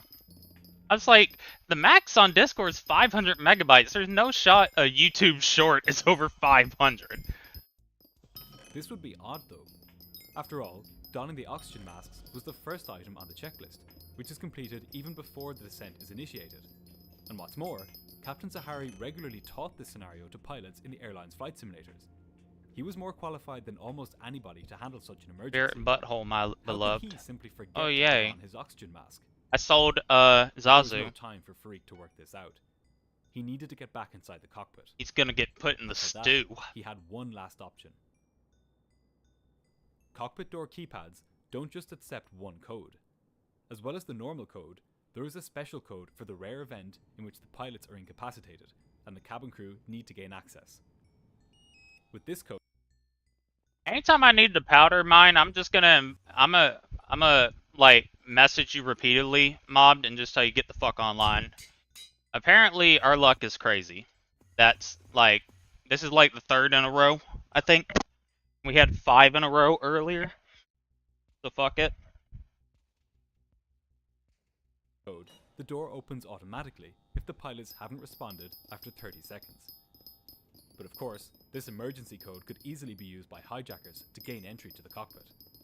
So, to prevent this, in the cockpit, pilots have the option of turning the door switch to the deny position within 30 seconds of the code being entered. This clever logic allows crews to gain entry to the cockpit in case of a pilot incapacitation, but also gives flight crew the ability to deny entry to hijackers. Do not fuck it. Hurried over. Not fucking Zazu, I'm cooking him, eating him. A kebab. Cat kebab. To the keypad and punched in the emergency code. Getting turned A into loud buzzer tortillas. sounded in the cockpit. If the captain was incapacitated, the door would automatically open for Farik in just 30 seconds. Farik waited anxiously. 10 seconds passed, then 20. But those final seconds came and went, and the keypad light remained red. A horrible, sinking feeling came over the first officer. He entered the code once again, this time more carefully, and he waited, counting down the seconds using his watch. And yet again, after 30 seconds, the light remained red. This could only mean one thing. On the other side of the cockpit door, the captain had heard the buzzer and had turned the switch to deny. The captain checked his watch. The time was 32 minutes past 1 in the morning, 12 minutes since he had turned his 777 back on itself. So many people dislike your PV video? No. What happened is that, whenever I shit talk a bunch of people, they just decide, oh, you know what we're gonna do? We're just gonna go all dislike his video. That's why. That's literally the only reason. It's like the people I shit talked go and dislike the videos. It's not a coincidence that after I stopped doing that, I quit getting that type of bullshit. About 5 minutes from now, the passengers' oxygen masks would begin to run out. When they did, all 227 of them would become hypoxic. The 10 flight attendants were in much the same boat, still strapped in and waiting for the signal from the captain that they were free to walk about the cabin. The effects of hypoxia are much like the effects of alcohol, with some people becoming euphoric and giddy, others becoming angry, and others still becoming contented and relaxed. Contrary to what many people think, you don't suffocate in a decompression. There is simply a dimming of awareness until the proverbial lights go out. Ironically, the very loss of mental faculties which occurs in hypoxia prevents the realization that it is even happening. 7. In the cockpit, Zahari made a minor adjustment to stay on course as he carefully scanned the skies around him. He was now back over land, zooming across peninsular Malaysia. He had been flying in these skies for decades, day and night, and he knew the lay of the land so well that he could easily identify the various towns en route as he flew overhead. He knew that at his current speed, he would be able to cross the peninsula in about 20 minutes. As he flew, he had his radio tuned to the Kuala Lumpur air traffic control frequency. He could hear the controller talking to the other planes as normal. At least for now, it was business as usual in Malaysia. At Ho Chi Minh, I can't, because the reason I know that too as well, Jack, is because the amount of fucking people that will join my streams and say, dude, I fucking love your especially the Bennett Arthur one I just posted. Everybody loved that one. Everybody was laughing their ass off because they're like, dog, first off, it still kills me. How the fuck does he have 20 cents in his bank balance? How the fuck do you manage that? however, controllers had noticed something odd. The Malaysia Airlines flight from Kuala Lumpur, Flight 370, hadn't made contact. This wasn't overly concerning. Sometimes it takes a few minutes before pilots get in touch. But what was unusual was that the flight wasn't even showing up on radar, despite What's that old phrase, Sempus? Homeless man. having been handed over by Lumpur Control almost 20 minutes earlier. The controller tried contacting the flight over the radio. But Ho Chi Minh was far from Zahari's mind at this point. As controllers there counted up the minutes since he was supposed to have made contact, he was counting down the minutes until the passengers and crew would lose consciousness. As for his own oxygen supply, he was at no risk of running out. His supply came from 2 large tanks underneath the cockpit, which had enough oxygen to last 2 pilots 13 hours, or 1 pilot 27 hours. These tanks are topped up a few times each year, and luckily for Zahari, or perhaps more than just luckily, this oxygen supply had been topped up that very evening, just before the plane had departed Kuala Lumpur. Take a look at this. It's a scanned copy of the actual tech log from Flight 370. This is one of the last pieces of paper generated by the flight. Aw, before it's the end of our streak after this. The tech log is the booklet where engineers and pilots note down any faults with the aircraft and whether they need fixing before the plane goes on its next flight. There are 2 things which stick out in this document. First, under defect description, the engineer wrote nil and no notes. In other words, no maintenance needed. He also crossed out these fields to show that nothing was needed. But then, sometime later that evening, an engineer did make an entry. Crew oxygen system replenished to 1800 psi. Sometime between when the plane arrived at Kuala Lumpur earlier in the day and when it left again that night as MH370, somebody decided that the pilot's oxygen needed to be topped up. Whether it was Zahari has never been determined. The first officer was beginning to panic. No matter how many times he entered the code, the light remained red. He began to bang his oxygen mask against the cockpit door in a desperate bid to get the captain's attention. Ho Chi Minh Air Traffic Control was growing concerned. Flight 370 had still not turned up on radar, and it hadn't answered any of their calls. The controller had tried asking other planes in the area to Last time I joined that Discord in the VC, I almost got banned. To make radio contact with the plane, including on the international distress frequency. These aircraft... No!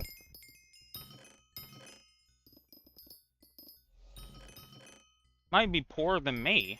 That's saying something. Aircraft had reached out, but were met with nothing but silence. After repeated efforts to call the missing aircraft, the controller at Ho Chi Minh telephoned the controller at Kuala Lumpur and told him that he had not been able to make radar contact with Flight 370. He asked whether the flight had turned back to Kuala Lumpur, but the Malaysian controller told him that it hadn't. Fears were now beginning to grow that something terrible had happened to the flight. The controller at Kuala Lumpur began calling out to Flight 370 on the radio in case it had returned to his airspace. Zahari was listening out, but remained silent. For the first time that night, he had confirmation that the ground knew his plane was missing. The time was 1:41 in the morning, 20 minutes after the flight had disappeared from radar. Controllers are supposed to report when an aircraft takes more than 5 minutes to make contact. Clearly, the air traffic control system was not at its best tonight. And as Zahari watched out his window, he hoped that the Malaysian military was just as sleepy. Because right at that moment, his plane was a blip on their primary radar screens, racing southwest across the peninsula. Zahari could see the lights of Penang on the horizon. Once there, he would carry out the next step of his plan. Around this time, the passenger oxygen masks began to run out. Gradually, the low chatter which had pervaded the aircraft began to fade. In a matter of minutes, all 227 passengers would be unconscious. Awesome sauce. And unless pressurization Epic was Akiway restored, style. not long after that, they would suffer irreversible brain damage from oxygen deprivation. And then, death. Flight 370 looked like any other plane as it whispered along high above the Malaysian countryside. But it was now becoming a flying mausoleum for all but one of its occupants. First Officer Farouk was growing increasingly desperate. None of his attempts to get back into the cockpit had worked. He had to try something different. He knew that at this altitude, his mobile phone would have no signal. However, at one of the cabin crew stations, there was a satellite phone. Maybe, he figured, if he could get through to the airline, somebody might be able to help him. Farouk began making his way back through the cabin. The clock was ticking. Farouk still had about 20 minutes of oxygen in his tank, but as he walked back through the cabin, he was beginning to feel lightheaded. Even though his mask was providing 100% oxygen, it was not designed to be used at high altitude for prolonged periods of time. By comparison, the captain was wearing a full face mask with a tight seal, and which was specifically designed to deliver oxygen at a positive pressure.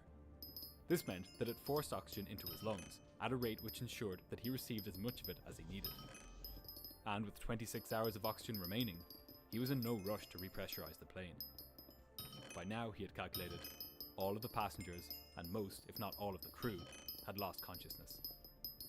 On his lower central monitor, he could see the first officer through the CCTV, slowly walking away from the door, back into the main cabin. Now at the other end of the Malaysian peninsula, Zahari had reached the next important step in his plan. Ahead of him lay the Indonesian island of Sumatra. As far as Zahari was concerned, this was an impenetrable wall. There were primary radar installations up and Alright, down the have a island, good one. and there was no Appreciate guarantee dropping that by. the Indonesians would be as blasé about an unidentified aircraft as the Malaysians had been. If he wanted to escape, he had to avoid Indonesian airspace altogether. So, for the next part of his plan, he would need to turn to the right, and fly up the Strait to Malacca. This way, he would remain inside Malaysian airspace, all the way until he went out of range of primary radar. Far below him, on his right-hand side, was the island of Penang. Alright, never mind. I saw it again. And now, he would fly over it one last time. Zahari twisted the heading select knob on the autopilot, and the aircraft began a slow, sweeping turn to the right. As it did, the first officer held his mobile phone against the passenger window and tried desperately to make a call. Also, Jack, you aren't uploading all of the shorts at once, right?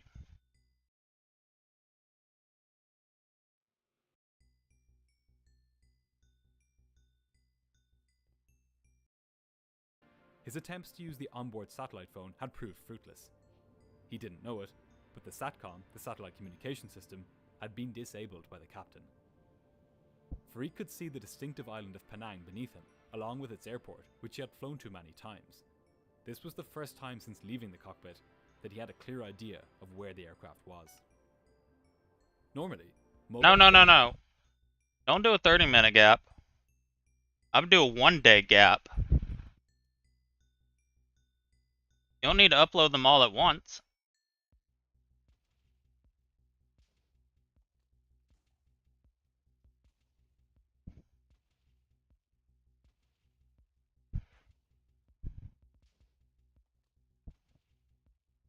Sorry about that. Phones cannot get a signal at the speed.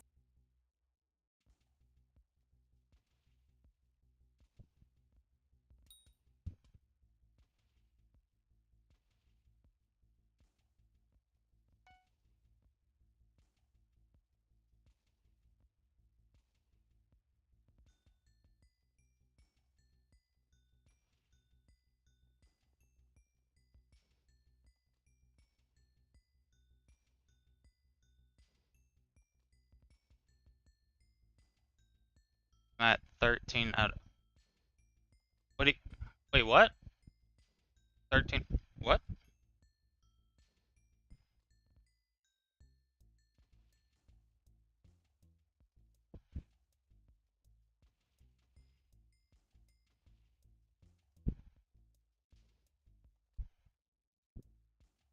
And altitudes that airliners fly at. But with the plane in a turn, its distance to the cell tower on Penang remained roughly constant. Give me a second. For a few short seconds, the first officer's mobile phone, an iPhone 5, connected to the ground station at Penang. Well, I'm at... Oh wait, you think I could finish tomorrow? Hell no. No. No. I thought you were... Jack, don't upload them all on the same day. I would just say upload them once a day. That's what I was saying. Whenever you upload one, I'll take it and put it on the TikTok thing. I gotta change my profile picture on there too. Let me go and wow, I'm actually being a content creator now. Wow, we actually are getting somewhere. Gee willikers.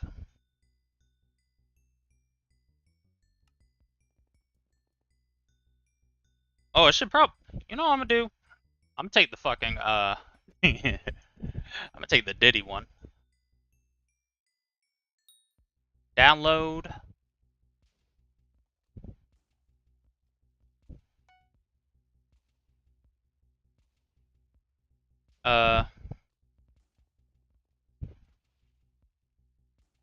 Yeah, let me go to myself on whatever. Oh wait, whoops. That ain't it. Where's my face? Downloads.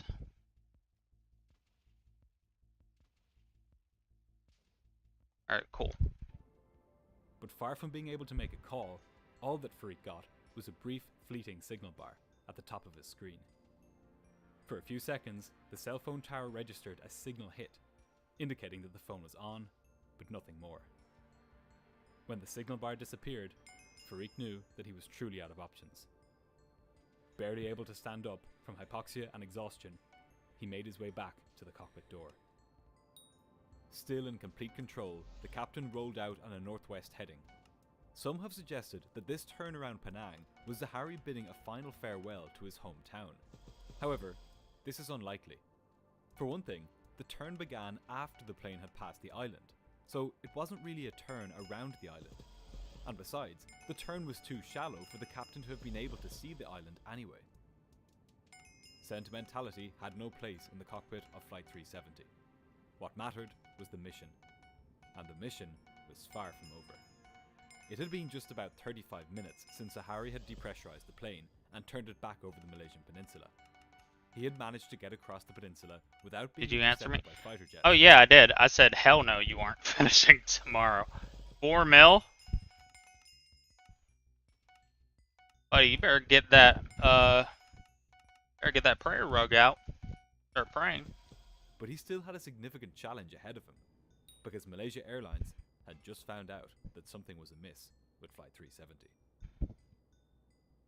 At Lumpur Radar Control, the supervisor on duty telephoned Malaysia Airlines dispatch center, telling them that Ho Chi Minh had been unable to contact Flight 370 or see it on radar. The dispatcher at Malaysia Airlines checked the airline's flight tracking. Wait, shit. Jack.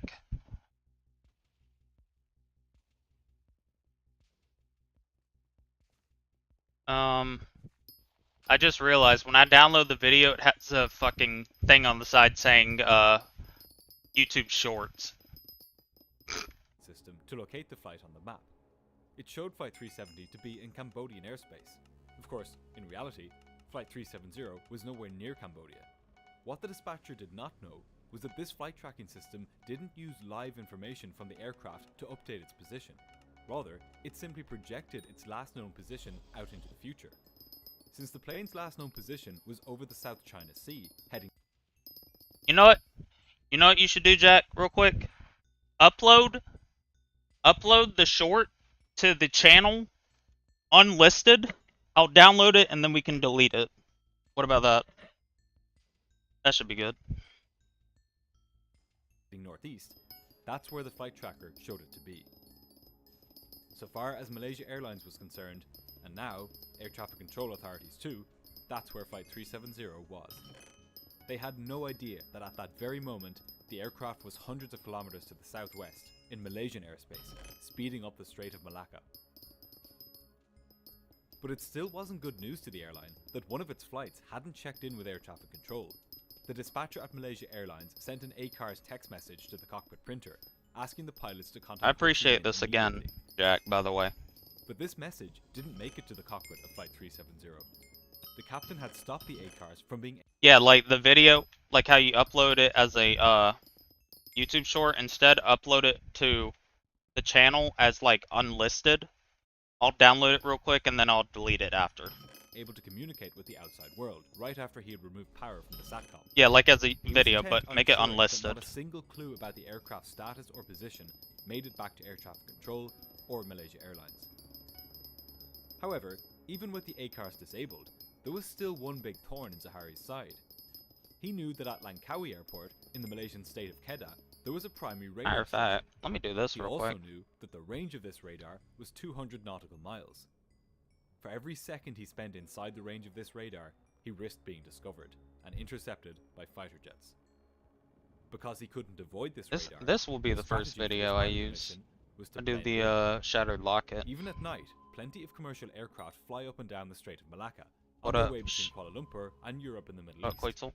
To anybody looking at the radar, Gonna sub. Flight 370 Appreciate it, my would man. appear as just one more How you doing dot today? moving serenely up Halo. the Strait of Malacca. An eerie silence now filled the passenger cabin of the 777. It had been almost an hour since the plane was depressurized, and all of the passengers were either unconscious or dead. The first officer, and any cabin crew who had used portable oxygen bottles with a 44-minute supply, had slipped into unconsciousness too. At an altitude of 35,000 feet, even 100% oxygen delivered through a portable oxygen bottle is not enough to stay meaningfully conscious. The only person alive and functioning was the one up in the cockpit. But the situation which he had created was now beginning to have unexpected side effects for his plane, and these had nothing to do with his oxygen supply. Back at Agari, when the captain had cut power to the plane's 2 main electrical generators, the aircraft's computers had diverted the limited remaining electrical power to only the plane's most essential systems. But now, almost an hour after this had happened, the plane had begun throwing up warnings saying that the computer room underneath the cockpit, known as the E&E bay, was getting too hot. Its cooling fans were one of the things which had lost power when the main electrical generators were depowered. Zahari didn't fancy finding out what would happen if the computers which powered his cockpit screens and the aircraft's massively complicated systems overheated. According to his checklists, the very least that would happen was that his screens would start going blank. Without them, he would not be able to complete his mission. He had to restore power to the cooling Okay, let me fans. see it.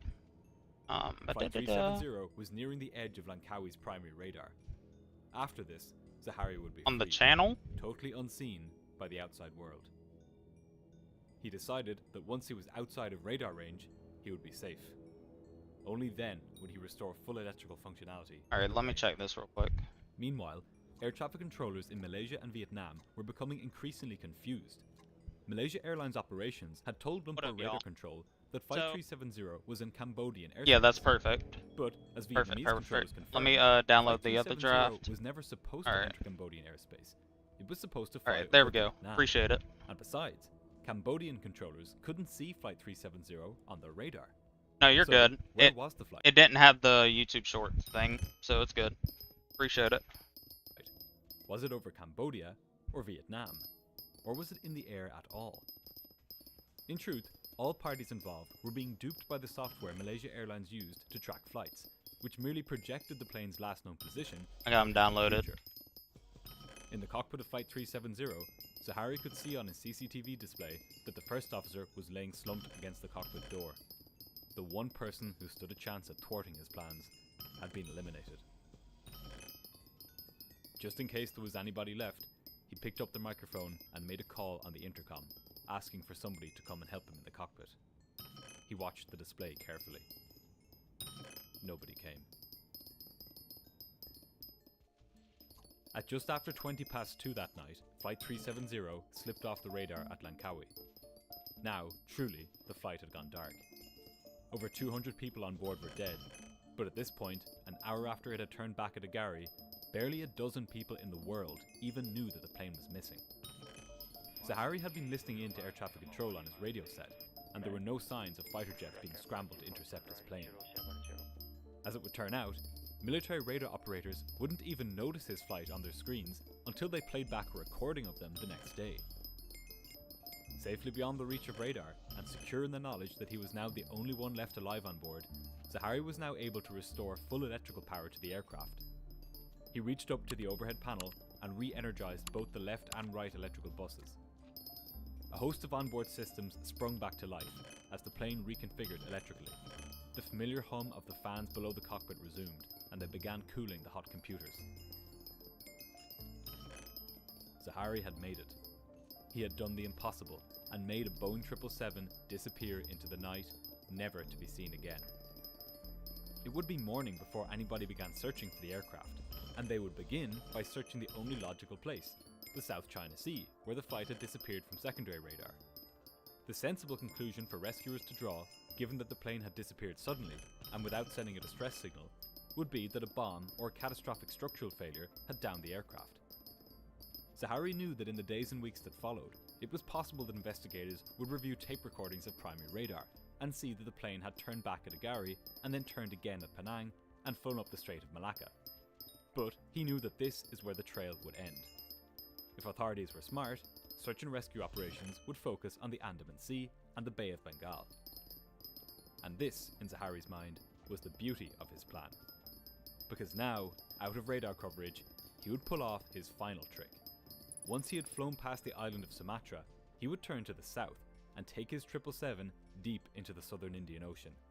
Nobody could possibly know that he had taken this turn, and even if they somehow did, they wouldn't be able to find him. The Indian Ocean is enormous, and with over 5.5 hours of fuel still on board, he could go deep into the middle of it. As far as Zahari was concerned, this plan was foolproof. Except, it wasn't. Zahari didn't know it, but the SATCOM, which had been rebooted when he restored power to the main electrical generators, wasn't just a passive system. It wasn't like the radio antenna on board the aircraft, Yeah, which simply received radio signals and sent them only on request. When he restored full electrical power to the aircraft at 25 minutes past 2 that morning, a component of the SATCOM, the Satellite Data Unit, or SDU, rebooted. And when it did, it sent a message to a satellite high above the Indian Ocean, saying as much. This satellite was operated by a company called Inmarsat, which stands for International Maritime Satellite. The plane's SDU told the satellite, or more accurately, told the ground station in Perth, Australia, which the satellite acted as a conduit for, that it wanted to log on to the satellite network.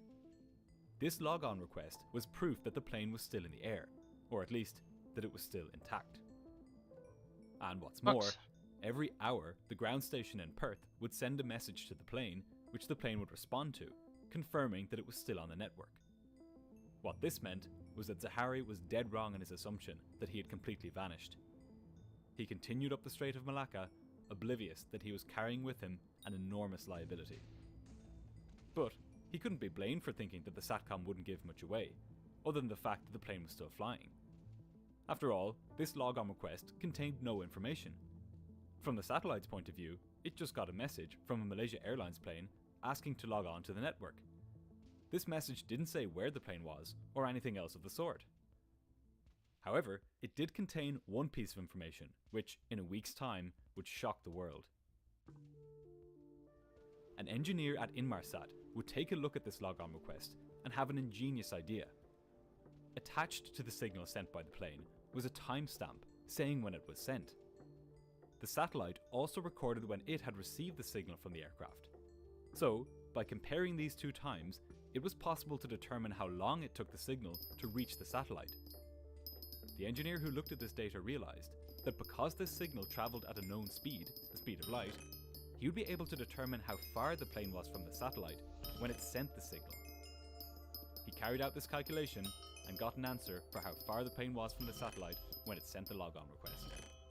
Simple physics and a spark of insight had shown that at 2:25 AM on the morning of March 8th, Flight 370 had been somewhere on this ring. Not inside of this ring, but on it. Everywhere along this ring was the same distance to the satellite. Since the last known position of the plane on primary radar was just 3 minutes beforehand, here, it would be impossible for it to have travelled all the way to Africa or India, or way south in this time. Oh wait, I'm goated. I just realized I bought a Daedalus X to do fucking to have magic fine. But since I'm not doing that anymore, that bitch went up in price. Yes sir. There's a Diana. Yes sir. It had to have been somewhere close to the last known position, on an arc about this length. And so, the first arc was born. Zaharie had just given investigators the ultimate clue. And what's more, it wouldn't just stop at one ring. A new ring, and therefore a new arc, would be formed every hour, when the ground station in Perth inquired about the plane's landing status. These routine exchanges would come to be known as handshakes. One arc every hour for as long as the plane was in the air. From this point on, the story of Flight 370 is the story of these arcs. On board Flight 370, the mission to oblivion continued. Zaharie repressurized the aircraft. With everybody behind him incapacitated or dead, there was no need to keep the air pressure so low. Now, mask off and out of radar range, Zaharie could begin the next stage of his mission, turning the plane to the south. Out his left-hand side, he watched the lights of the distant towns on the coast of Sumatra glitter. When he was beyond them, he would make his move. As Zaharie watched and waited, Malaysia Airlines Operations Centre back at Kuala Lumpur was growing increasingly concerned. It was unheard of for a plane to be out of contact for this long. At 2:38 that morning, they sent a message to the aircraft over ACARS, which was supposed to appear in the cockpit here. But this message was not received by Flight 370. Zaharie had severed the connection between ACARS and the SATCOM and VHF. The airline sent the message again at 2:39 AM, but it didn't arrive this time either. Had the flight experienced some kind of massive electrical failure? Was it lost over Southeast Asia? Or had it landed somewhere in Cambodia? But then, Malaysia Airlines Operations decided to call the plane over the SATCOM.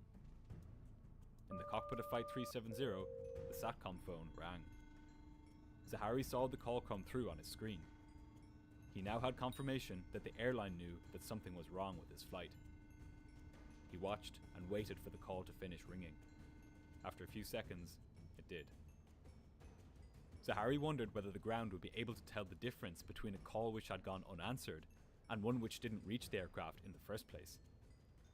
But at this point, it barely mattered. The airline was still trying to locate the plane somewhere over Cambodia. In fact, less than 10 minutes earlier, it had told air traffic control the plane's coordinates, according to their flight tracking software. They had no idea how far off they were. In fact, it would be another hour before Malaysia Airlines realized that the position updates they were getting were simply from the projected path of the aircraft on the flight tracking software. They sent another ACARS message at 2:40 AM and another a minute later, but each time the message was not received. Operations didn't know it, but Zaharie had disabled the VHF and SATCOM link to the ACARS. None of their ACARS messages would get through. Just as Zaharie had expected, the Malaysian military had been asleep at the wheel. They had failed to identify an unknown target for more than an hour as it passed right through their airspace. Under the cover of darkness, and having completely duped the authorities, Zaharie would now make his final turn south. He twisted the heading select knob to the left, and the 777, Zaharie's unwitting accomplice, obliged, completely oblivious to the mission it was party to. As Zaharie turned south, he could picture the headlines which would appear in the newspapers over the coming days. He could envisage the countless theories which would be put forward to explain the mystery. He knew that as long as the wreckage was never discovered, there would always be a shadow of doubt as to what had caused the plane's disappearance. Some would say that what happened on this night was a tragic accident, that some combination of electrical failure, rapid decompression, and pilot incapacitation led to Flight 370 going missing. But these theories, which we will call accident scenarios, all have massive flaws. If there had been an electrical failure big enough to incapacitate the pilots, why did the satellite data unit come back online an hour after it was disabled, and stay working for hours afterwards? Yeah. Usually, Why'd they do that? Why? Yeah. They stay failed. Why'd they do that? And if the pilots were so incapacitated that they couldn't get the aircraft to descend and get back to an airport, why were they still conscious enough 30 minutes after the emergency began to turn at Penang? And then, more than 40 minutes after that, to turn again, out over the open ocean. What's more, why did they turn at such inopportune places? Why was every turn timed perfectly so as to avoid detection by air traffic controllers, civilian and military? Anybody who believes the disappearance of Flight 370 was an accident also has to reckon with the fact that the aircraft's problems started exactly when it reached Igari, the transfer of control point between Malaysian and Vietnamese airspace. If an accident had caused Flight 370 to go missing, then it would seem that chance itself had framed the pilots for the disappearance. Others would say that a hijacking best explains the aircraft's disappearance. But if that were the case, this would need to have been the most technically sophisticated and yet ultimately the most fruitless hijacking of all time. These hijackers had clearly done their research. They knew the surrounding airspace inside out, judging by their ability to evade detection by the military radar for over an hour. And they had intimate knowledge of how to fly and how to hide a Boeing 777. They apparently knew exactly how and exactly when to turn off not just the transponder, but the SATCOM and the ACARS too. These were no rookies. And yet, despite all of this planning and skill, these hypothetical hijackers appeared to possess a strange lack of conviction.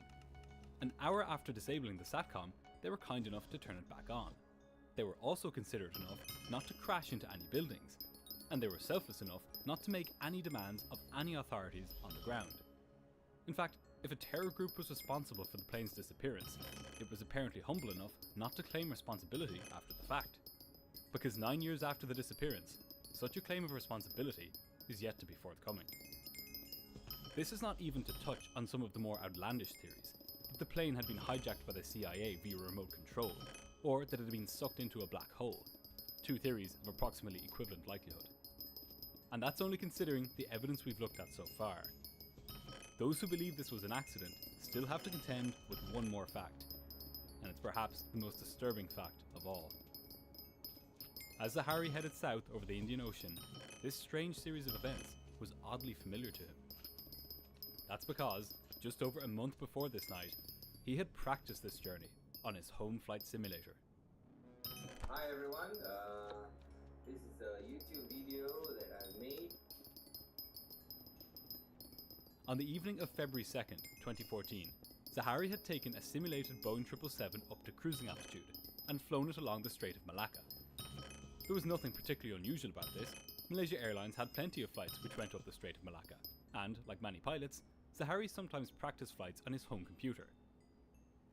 What was unusual was what he did next.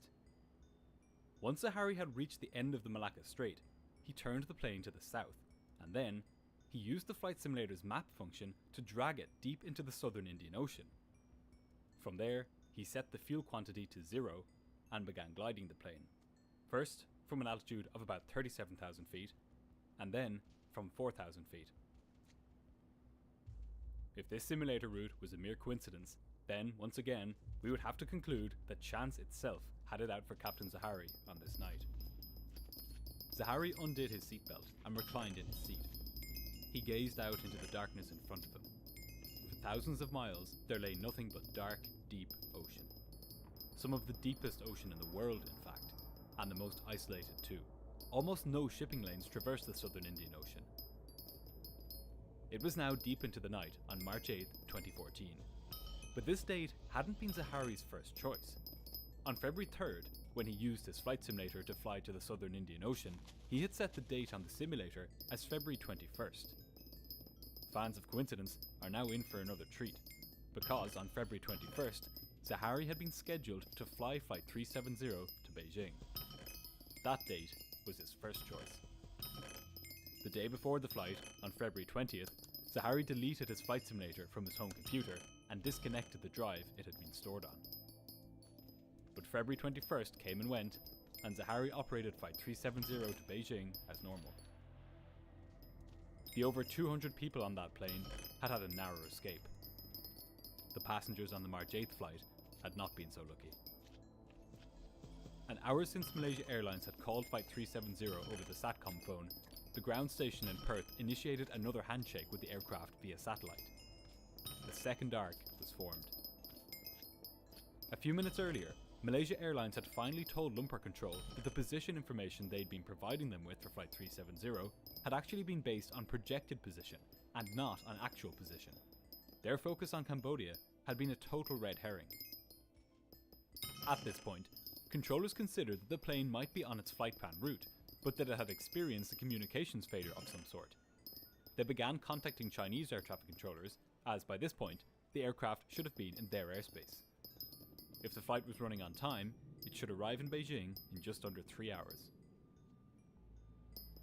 In the cockpit of Flight 370, hundreds of miles to the south, Zahari twisted the altitude selector on the autopilot and put the plane in a climb. The higher he flew, the less fuel he would use, and the deeper into the ocean he could go. He knew that if he crashed far enough into the middle of the ocean, the crash site would never be found. Any wreckage which floated on the surface would take months, even years, to wash up on the shores of Africa and Australia. Perhaps investigators would piece together a rough picture of what happened, but without any hard evidence, his family and friends would be spared the shame of knowing with certainty what he did. There would always be a shadow of doubt as to what had happened to the plane. Out over the middle of the southern Indian Ocean, Zahari was now perhaps the most isolated person on the planet. For miles in every direction, there was not a single human life. No islands, no planes, and no boats. And now, even though his aircraft still had hours of fuel on board, there was no longer any reason for him to be part of this mission. He had carried out his tasks just as he had practiced for weeks. With the turn to the south complete, and his autopilot keeping the plane on course to the middle of the southern Indian Ocean, his presence on board was now superfluous. He would now slip into the night. For the second time that night, Zahari opened the outflow valves. Only this time, he didn't don his oxygen mask. Within seconds, he was breathing thin air at 40,000 feet. His thinking slowed, his senses dulled, and moments later, the lights went out. Flight 370 was now a ghost plane, whispering out over the dark, open ocean. As the hours went by, the satellite data unit on board continued its hourly handshakes with the ground station in Perth. It was early morning in Beijing, and controllers were hoping to see a Malaysian 777 on final approach to the runway. Its scheduled time of arrival was 6:30 AM. But this time came and went, and still no plane appeared on the horizon. Families waiting for the arrival of their loved ones were told that the flight was delayed. Meanwhile, search and rescue efforts began in the South China Sea. With no contact for hours, rescuers were fearing the worst. Would they come face to face with the shattered wreckage of a fully loaded 777? They had no idea as they searched quite how absurd the situation truly was. At that very moment, the aircraft was still in the air. Only it was thousands of miles to the south, and everybody on board was already dead. Malaysia Airlines Operations Centre made another SATCOM call to the cockpit of Flight 370. Incredibly, this was only the second call they made to the aircraft over the entire flight. But just like it had the first time, the phone rang out. This time, Zahari wasn't even there to see it. For the airline, there was no avoiding it. Flight 370 was now officially missing. Just before 7:30 that morning, Malaysia Airlines issued a press statement announcing that the flight was missing and that they were working with search and rescue authorities to find the plane. The world now knew that a Malaysian Airlines flight had crashed. What nobody knew, and what nobody could possibly have known, was that the aircraft was still very much in the air, still making its way south on autopilot as the sun rose over the southern Indian Ocean. An hour after the last satellite phone call to the plane, the ground station in Perth initiated another handshake with the aircraft, creating the sixth ring, and therefore the sixth arc. Early morning rays of sun now streamed in the windows of the vacant plane, the sole witness of the silent horror which had unfolded hours beforehand. The scene on board was still like a photograph, capturing a moment from hours ago and frozen in time ever since. Nothing on board had moved since that moment. But this eerie serenity would soon be shattered. All of the pent-up violence which had been obscured by Zahari's modus operandi would now be unleashed all at once. Shortly after 8 o'clock that morning, the right-hand engine ran out of fuel. To compensate, the left-hand engine went to full power. With this, the 777 began a gentle turn to the right. A few minutes later, the left-hand engine flamed out. The autopilot and autothrottle disconnected. The cockpit instruments went dark. Deprived of power and electricity, Flight 370 was now at the whim of aerodynamics. The plane began slowing down and descending. It was the beginning of the end. Except, the aircraft had a final trick up its sleeve. In the 777, some fuel is reserved for the auxiliary power unit, the APU, in case both engines flame out. The APU is a small gas turbine engine in the aircraft's tail. It doesn't produce any thrust, but it does provide the plane with limited electrical and hydraulic power. In the case of a double engine failure, it starts automatically and provides enough power to ensure that the aircraft remains controllable. But without the pilots at the controls, this was no good. Except, on this morning, this feature of the Boeing 777 would leave an incredible clue for investigators. The APU automatically started up, drawing from the small amount of fuel still remaining in the tanks. When it was up and running, electrical power was restored to the aircraft, bringing some of the instruments and systems back online. One of the systems to which power was restored was the satellite data unit.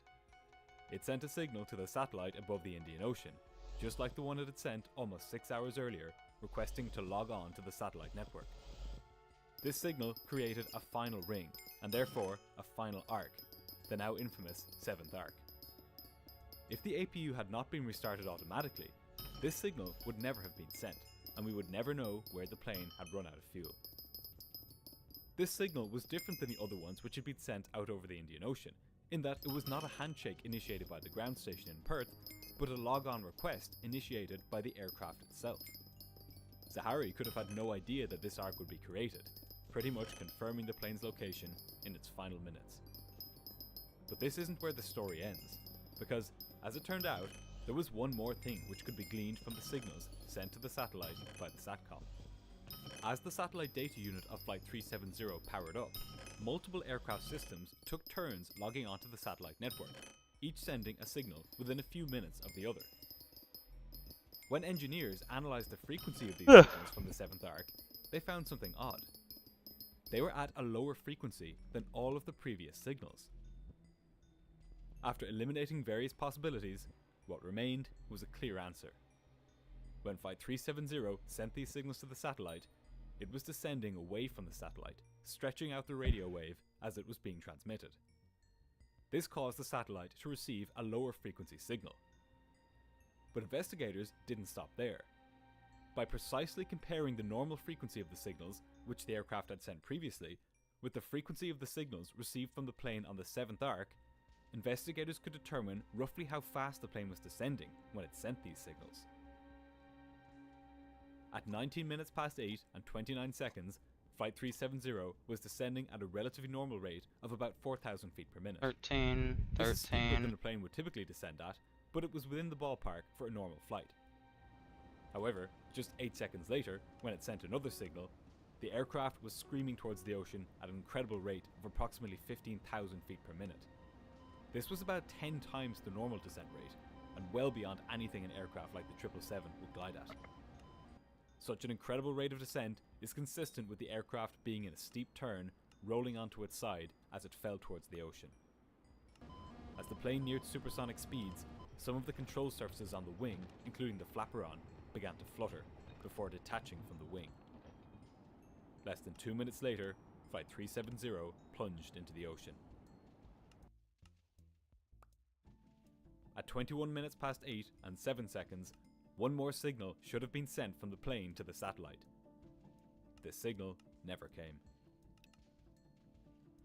Most of the aircraft was shattered upon impact, with the debris sinking for miles before settling scattered on the seabed below. However, hundreds of pieces began floating. Over the coming months and years, these pieces washed up thousands of miles away, on the shores of Madagascar, South Africa, the Union, and Tanzania, among other countries. Over 30 pieces of wreckage have been discovered to date, both from the interior and exterior of the aircraft. A flaperon from the right wing, the plastic frame of an in-flight entertainment screen from the back of a passenger seat, a section of wall panelling from the forward cabin.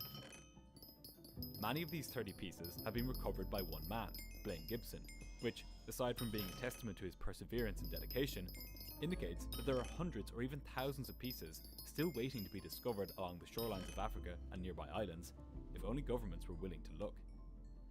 These pieces are the only hard physical evidence showing that the plane went down in the southern Indian Ocean, and therefore that it flew south after passing Sumatra and not north, as some people had believed. 8,000? Damn. In the years since the disappearance, search teams carried out extensive underwater searches along the 7th arc, mapping over 120,000 square kilometers of seabed.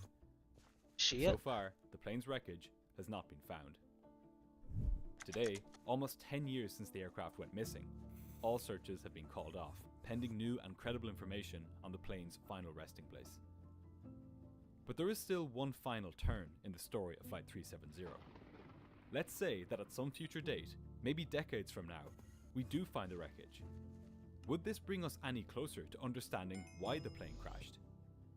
The black boxes, if they still contain data after what might turn out to be decades underwater, may not have any recordings of the flight's final hours. That's because, if the captain was intent on hiding the aircraft, and on hiding his own culpability, he would simply have pulled the circuit breakers for the cockpit voice recorder and flight data recorder shortly after asking the first officer to leave the cockpit. Nothing in the wreckage would point towards his involvement.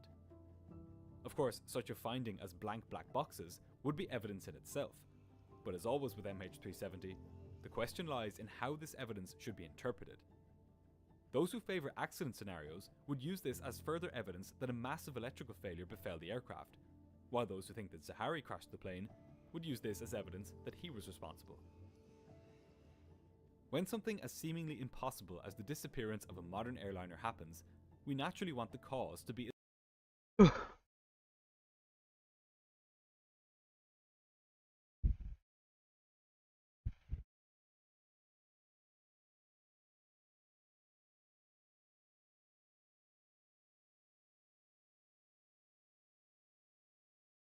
R.I.P. them people in the plane. Y'all would have loved, I don't know what the fuck y'all would have liked. Y'all might like shit, who knows? I don't know what the fuck you would like, but... Who the fuck's still here, by the way?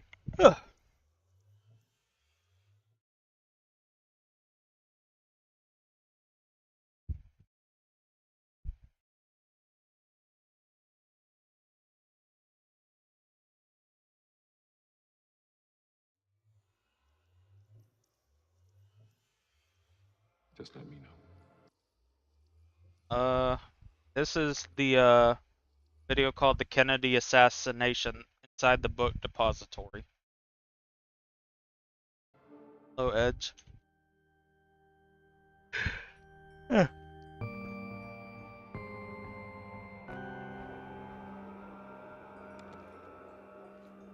Right about here, in Dallas, Texas, American President John F. Kennedy was assassinated on November 22nd, 1963. The accused assassin was a man named Lee Harvey Oswald. After being held in custody for less than 2 days, Oswald himself would meet a violent end. Got him! According to a subsequent investigation, Oswald had fired 3 rounds from the Texas Skyblock depository.